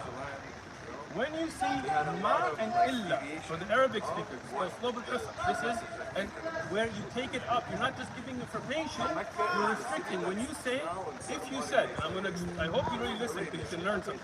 Yeah, I always learn. I'm always open to learn. Hopefully you are too, though. I am too. So when you say Allah ilah, if you say Allah is God, right? That is like the statement you were trying to make that the king is a black man, you're trying to explain. But when you say La ilaha illallah, that gives a different emphasis. You are saying that there is none that can be Allah. Then after that, no other thing can be put in. Nothing else can be worshipped except Allah. There's a difference. It's called Lupe. Just look it up, right? So when you have Ma Muhammadin, when you say Ma Muhammadin illa Rasul, right? That Muhammad is the messenger, the last of them. You're saying that the last messenger can only be the Prophet Muhammad sallallahu alaihi wasallam. You cannot say you're just describing Muhammad. You are giving information about others, that there's nobody else can be a messenger except this is the last of them, right? So when you say Mal Masih, the meaning is totally different. You're making nafi, that there is nothing else that can be given to Just tell him that the Christian Prince will join. Let us see what will happen. That's it. This explains, and not just that. I agree with you. No, it's not the point. The whole point is there. I'm not. I'm explaining the ayah with evidences, right? Masih. We're breaking down the ayah. So you want to break down the ayah? Go ahead. If you want to move to another book, you can do that. Break down the ayah. Go ahead. So very good. So what you're doing, man, you went on talking about nothing that matters. Nothing that has anything to do with the point and the argument that you're about to. Like, I'm going to listen. It's interesting. I appreciate your respect. It's interesting to me, seriously, how you can go on for so long and say nothing about what I'm asking you and addressing the actual point. The point is that the verse that's being quoted is not telling you nothing about the Messiah. It's telling you about Jesus, who happens to be the Messiah. This is crazy. It's exactly like the statement, I heard you, and you're just flawed. It's okay. I'm going to listen. It's okay. It's exactly like the statement saying that the king, Jerome, is not a black man. It's not the same. It's explaining Jerome, you're wrong. And it's a fallacy. Did you understand the La ilaha illallah? It's okay. Did you understand the Ma Muhammadin? They're not bringing nothing that has to do with the statement being brought. Didn't listen to you. No problem. Didn't listen no problem. So if you want to hold that, we'll let the audience decide. We're describing Jerome, who happens to be the king. No. It's describing Jesus. Are you interrupting me? I appreciate that. I appreciate it. So we're describing Jerome, who happens to be the king. And in the verse, it's describing Jesus, who happens to be the Messiah. It tells you nothing about the Messiah. It doesn't say that the Messiah is supposed to be nothing but a messenger. It doesn't tell you that the Messiah is supposed to be only human. It don't tell you nothing. It doesn't tell you anything. It just tells you what about Jesus. So now, if you want to move on to another book, go ahead and bring it up. Let's address it. We're going to answer that first, okay. And then we'll move on to the book. The first thing is, you know you're caught. That's why you're going in this circle, but it's okay. Look. When the Qur'an says Mal Masih, when you were talking about Messiah, you were talking about Jesus. Don't try to jump from the topic. And the Qur'an now clearly tells you, it didn't just say Al-Masih. This is really rude, bro. Like every time I'm speaking, you're cutting me off and stuff. I know you're so worried about your religion stuff, but come on. Right? Mal Masih, when it says that, it does nothing. You don't understand what nafi is, so I'm trying to explain it to you, but you're not listening. You're just trying to review, right? It tells you that nothing more can be, no higher status, no non-human quality, none of that can be given to this. When it says Al-Masih here, it says Mal-Masih. Let me finish now. You're interrupting. Al-Masih. No, you're not. You're interrupting. Let me finish. Al-Masih. al-Masih, when it says, if it was al-Masih, Isa ibn Maryam who was Rasul, you should have said, this is saying that the Masih, Isa ibn Maryam, is a messenger. But it says, mal-Masih, you cannot give to the Masih, Isa ibn Maryam. Jesus, of course. That's Jesus. It does have. It clearly says, mal-Masih. The Messiah, Jesus, son of Mary, is not It has nothing to do with the title. It has to do with Jesus, the person. Are you telling me or am I telling you? We're telling each other. No. When you were speaking, I don't know. I thought he will let me join the conversation so you can get him busted in 2 seconds. So now, when you have in Arabic nafi, and then you have Okay, guys, I think he will not let me join. So if you are in his channel, tell him to let him read chapter 3, verse number 45, where it says that the Messiah, his name is the Messiah. The Messiah is a person, his name is the Messiah. So if you are in his channel, tell him to make this potato read chapter 3, verse number 45. All right? And let us see how this potato will go in his rat house. it shows that cannot have anything else added. Meaning, when you have a Masih, Isa ibn Maryam, cannot be anything but a Masih. That gives you a khabar. That gives you khabar, news, right? With Nafi for a Masih, now for Isa ibn Maryam, right? So you cannot say that no, some other Masih could be something different more than a human. Because if it could be, you couldn't use Nafi and Ilma. Then you would just say, Isa ibn Maryam who are Rasul. But when you use Nafi, that means nobody can be added into that. Nobody can be called al-Masih except, right? That is the point. Nobody can be called al-Masih except who is not a Masih. Oh, stop it. That's the Qur'an. Mal Masih, Isa ibn Maryam, illa Rasul. So when you have Nafi here, that's Islam. And I explained this to you, but you're not listening. When you say La ilaha illallah, Allah could have said Allah wal ilah. Allah, let me finish. It does. You're not understanding the linguistics, and that's why you're not getting the point, or you don't want to get the point. But that's fine. It's okay. Johnny John, no. So when you see Mal Masih, this is like saying La ilaha illallah. So now, when you say La ilaha illallah, and you say, well, what about another ilah that could be something different? It cannot be. The ilah can only be Allah.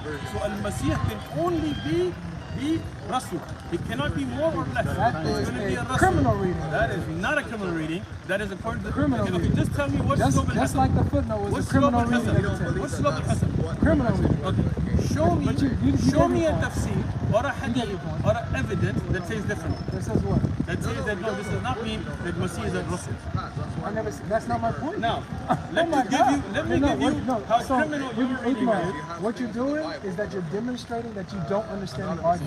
I do understand the argument. Yeah, what you're doing is you have a script that you Just one step. There you go. and that's why you can't go off the script. When you say Al-Masih, then again, like I hate to. Al-Masih who? Al-Masih Isa ibn Maryam. Thank you. So who's it talking about? If you were saying this would be for Jesus, when you had man before it. Very good. See, this is what you're missing, the man. This is Nafi, then nothing else.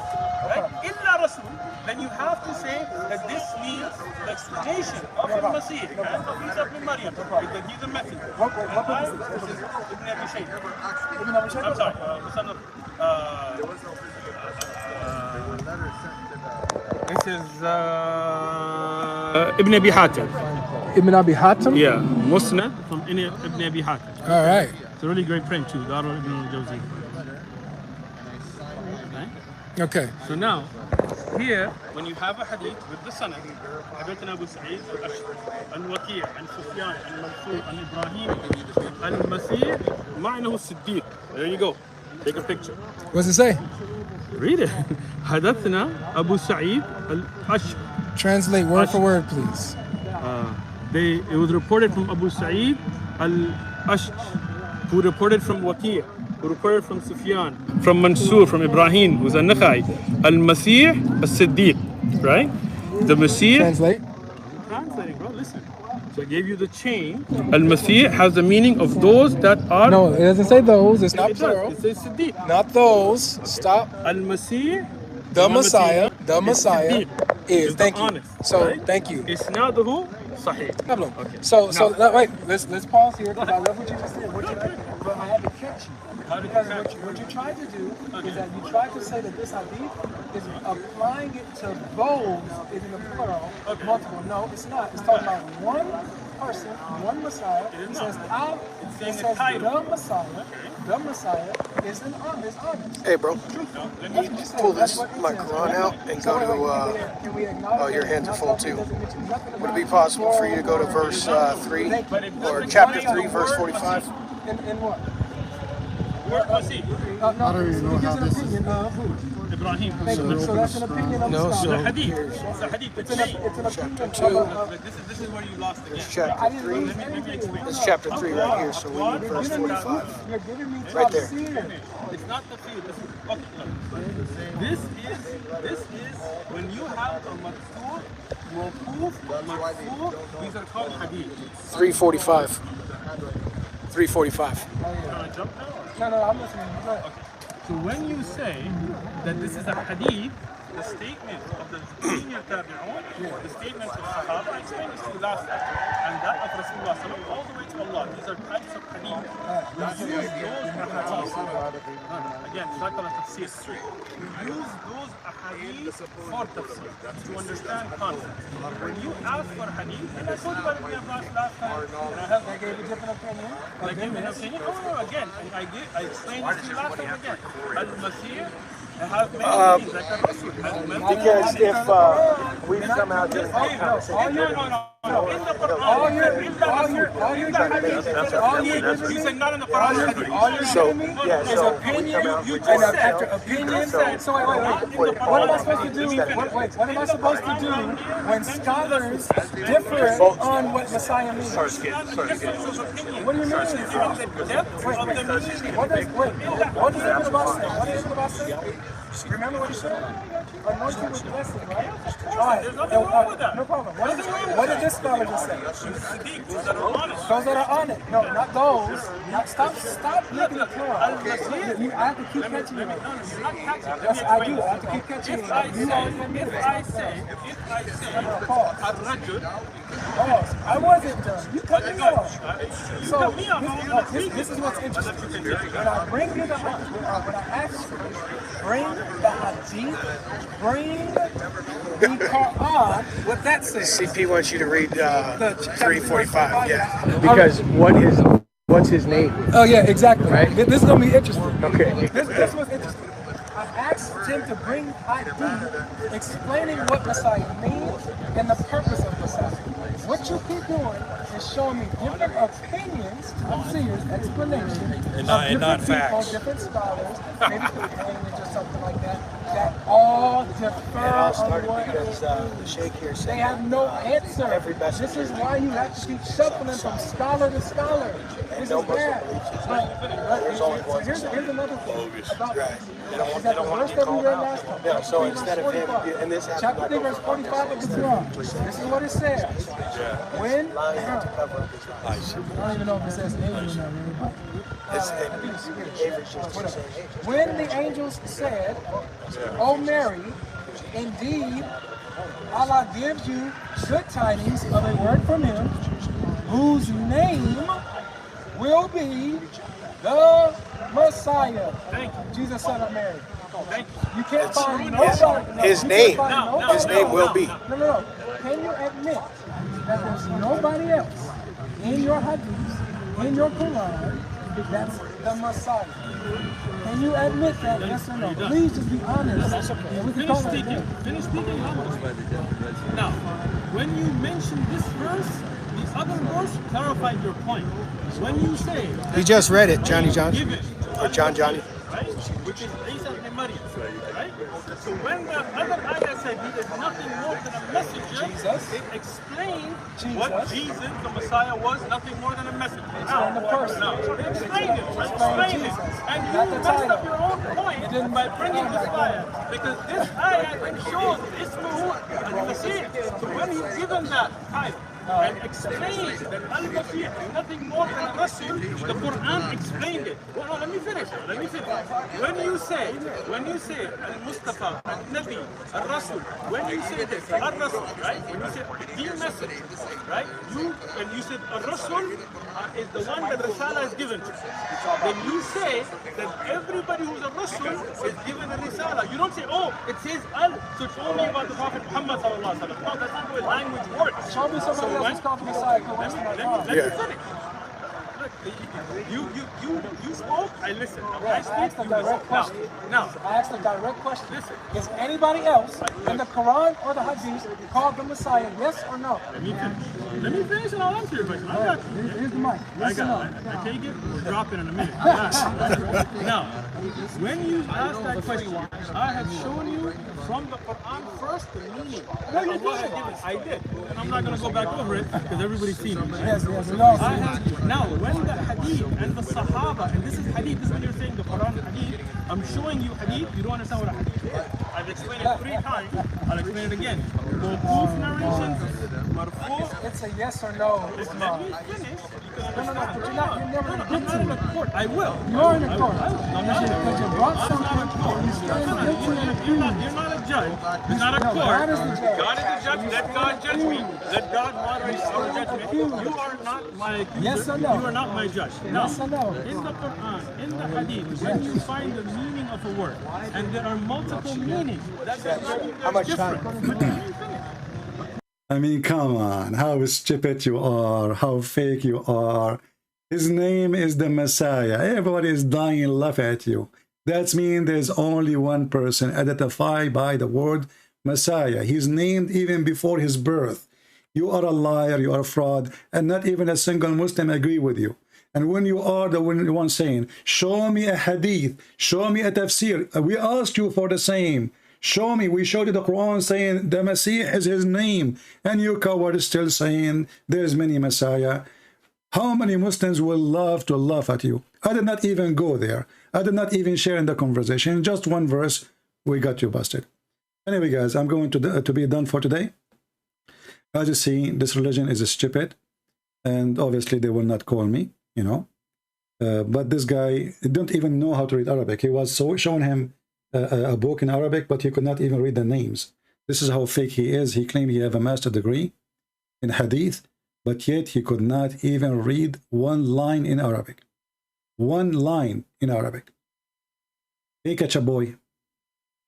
Good luck. You became the joke and the mockery even for Christian students, not the masters. So if a Christian student can do that to you, what Christian prince can do to you? Huh? Liar, liar. I wish they will like this brother. He will call right away. Let us see how Uthman will hide in his cave, and he will say, and talk to Christian prince. If you are a man, come here, okay? If you are, and he will say, Christian princes. Who is the princes? There's many Messiah. You coward, liar. Which book says that? Which sheikh says that? Every Muslim will laugh at you. Not a single Muslim will not end laughing at you. And not a single Muslim will agree that there is many Messiah. And this is my challenge to all the Muhammadan. If you can't find me one Muslim sheikh beside this fake sheikh saying there's many Messiah, I challenge you. The only one who say there's many Messiah is the Qaidiniya, which is not even Muslims, or, you know, followers of a Muslim cult. It's called Ahmed Mirza Ghulam. But even that one, he don't say there's many Messiah. He claimed that he is the Messiah. He just came back. What a shameful person you are. No dignity. Went back. In Arabic, the fi'l comes first. So if you're like, Ma, you idiot, is saying he is just a messenger. But what does have to do with being many Messiah or one Messiah? He is just a messenger. I mean, do you see the stupid coward? He just said he is just a messenger. But still, this is the Messiah. There's only one Messiah. Actually, if the Quran is saying that the Messiah is just a messenger, that means he meant many Messiah then. So the sentence will be wrong. If Allah, he says that the Messiah was nothing but a Messiah, and this will mean there's many Messiah. That means the rest of the verse is wrong, and the verse of the verse is stupid. Because there it says he is a messenger and his mother Mary.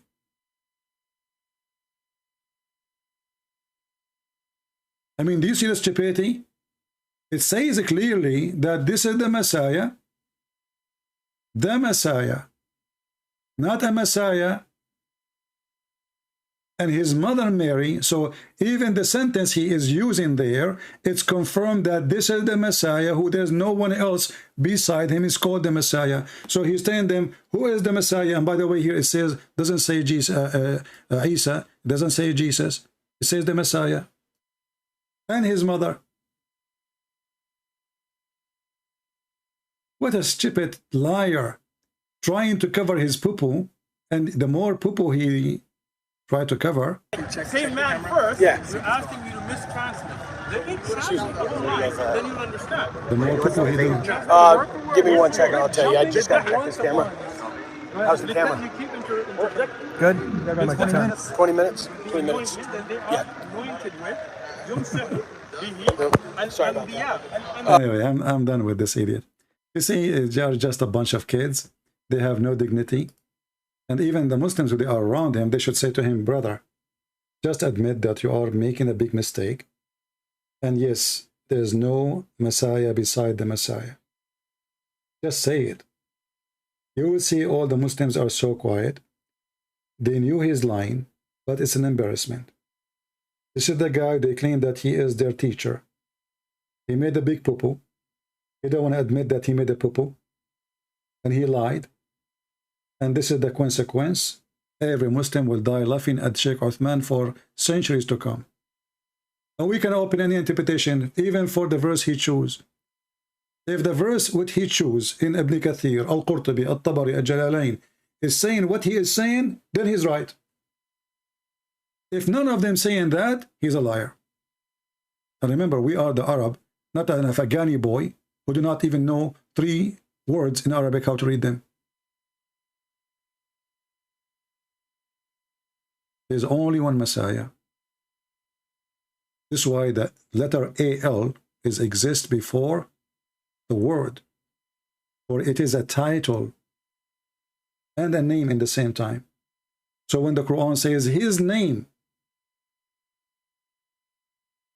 and then our friend here, you see how many times I said, be consistent with your question and keep forcing the question. So he asked him the question, but he did not force it.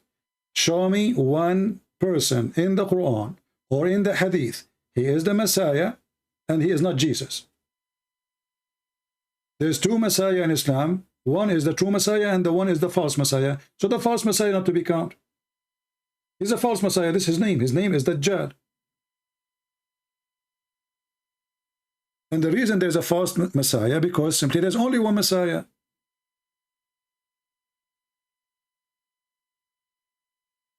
And all Muslims, they knew that. It's a shame. It's a shame that this guy, where is the Muslims? Where is the Muslim sheikhs? Why nobody rebuke this guy, tell him you are misleading our children? It's just because he didn't want to admit that he was doing a fraud, lying to his people. He now is misleading the Muslims. I make a request for all Muslim teachers. Be against me as much as you want. I want you to fix the teaching of Islam. This guy is creating a new sect. A sect believes there's many Messiah, and not only that, he claimed that Muhammad himself is a Messiah.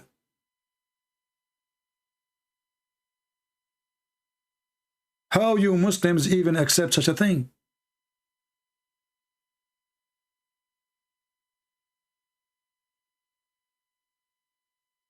This guy, he made Islam a mockery for everybody. We are laughing. Because if a sheikh, he lie, even against his own religion, he's now not lying against us, he's lying against Islam. If your prophet did not say that, and he said the opposite, there's only one Messiah. When your prophet, he says, the Messiah almost coming down. If there's many Messiah, then people will think it's Abraham. They will think maybe it is anyone. It's a Messiah. The second you say Messiah in Islam, it's me. There's only one Messiah. I want every Muslim to take this video and tell your sheikhs, this sheikh is teaching that there is many Messiah and Muhammad is a Messiah. And now all the Christians are laughing at him. And they are using that to laugh at Muhammad and the Quran. Because if a sheikh, he is claiming to have a master degree in the hadith, and he is a sheikh in a mosque, and he is be supported by Muslims, and he is teaching them that there is many Messiah, that means Islam is screwed for real. This is a new sect. This is a new religion. Never happened before. Never heard all my life a single Muslim sheikh saying there's many Messiah. And this is why when they ask him, can you show me one reference, one hadith? The coward, he went to notebook printed 1998. The note is printed it's written 1998. And he claimed that this is from Umar ibn Khattab. How a person who have a master degree in hadith, he did not notice that this is a language not spoken at that time. He did not notice it says, my dear reader. Umar ibn Khattab, he said, my dear reader.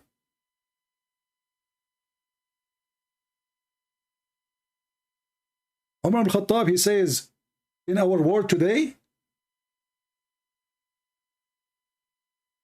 I mean, what the heck?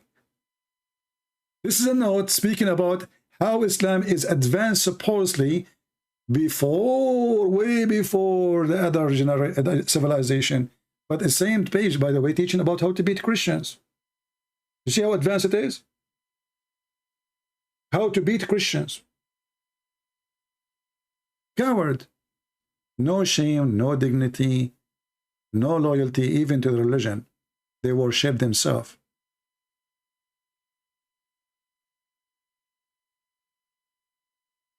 Anyway. I think his broadcast now, streaming is not working good. I don't know if it's gone or not. It doesn't matter really. I'm done with this Djupet.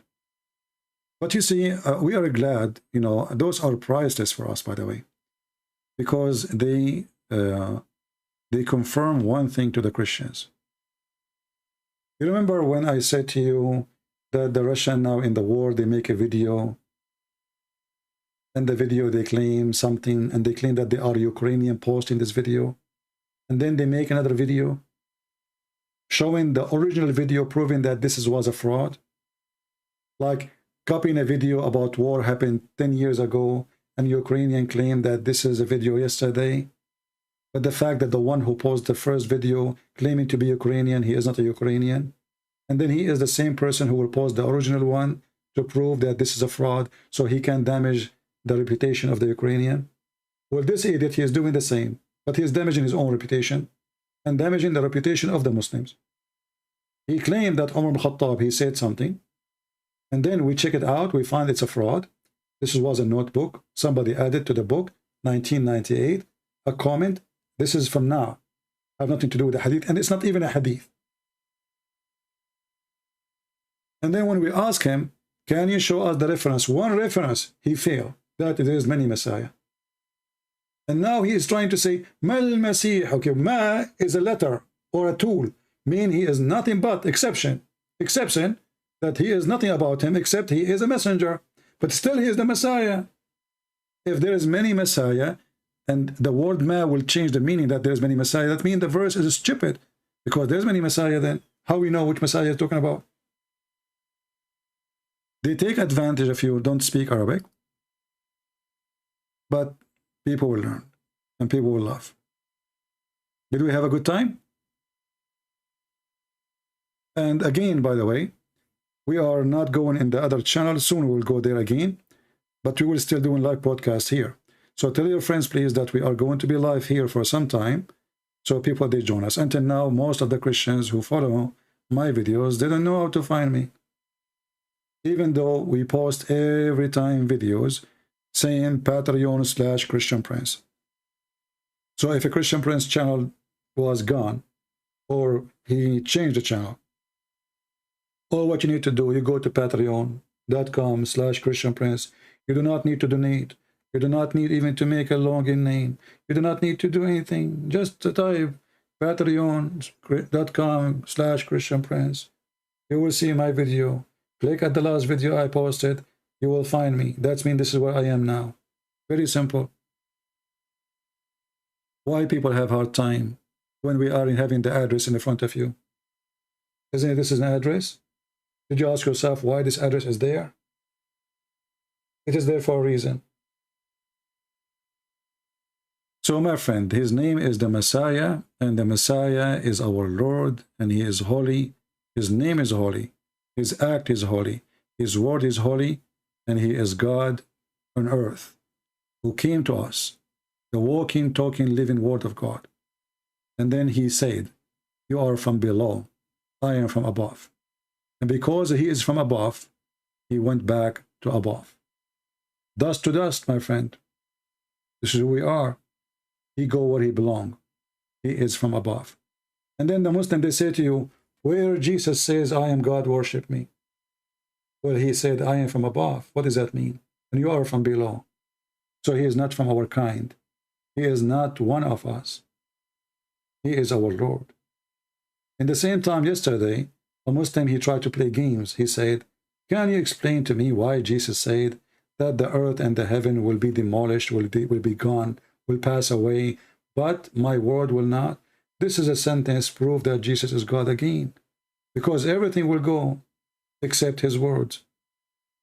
How that can be unless he is God? How you can preserve a word if everything is finished, if everything is gone? For the word of God is God himself. So how you can demolish the word of God when God, our God, is the living God, eternal God? So our Lord the Messiah, he has given them hard time. They're trying to replace him with the cult leader Muhammad, a person who was busy going after children, having sex with the children, killing, stealing, even being accused that he took underwears. He'd been accused by his followers to be a thief. He himself, he flirted with his own son wife.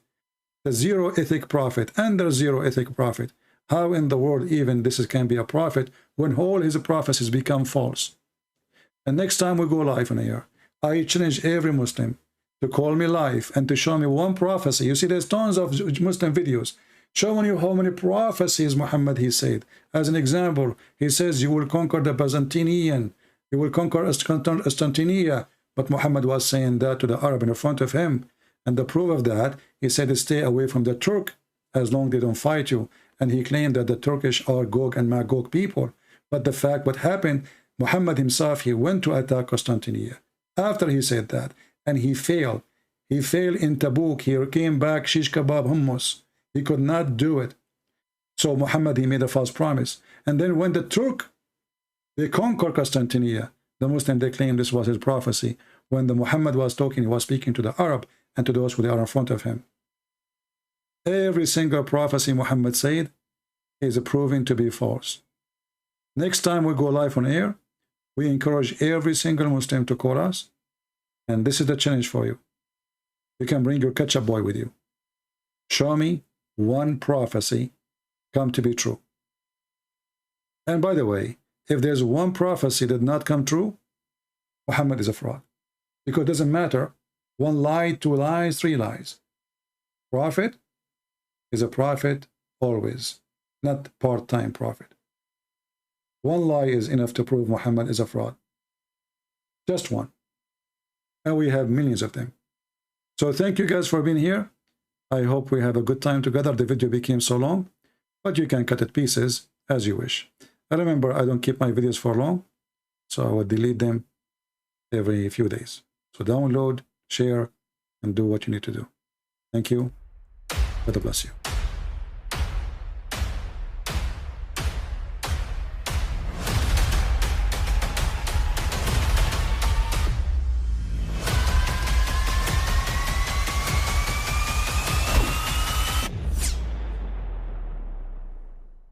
But I mean, again, he doesn't know who Gabriel is, right? Because he didn't come from an Abrahamic faith. The people of Mecca were pagan. Quran is mentioned, if this book was from other than God, they would have found in it many contradictions. If a book is without contradictions. That has no bearing on whether it comes from God or not. I've had phone books that are inerrant, but I certainly don't think God gave them. That we believe without understanding. The brother asked a very important question, that most of the scholars say that listening to music, watching movies, and most of the television programs, they're haram. So how can we have fun? Let me tell you, brother, at the outset that having fun is permitted in Islam as long as the fun is halal fun. That the standard narrative has holes in it. The Prophet tells us because Satan or the devil sleeps over our nostrils. Those who oversleep and not pray Fajr on time, Satan urinates in their ears. I really do think Jesus was crucified and that he really was dead and buried. He thought that he was a son of God in the sense that he was specially chosen by God. I think Jesus really did think he was going to be the Messiah, the future king of Israel. I mean, that is, after all, why they crucified him,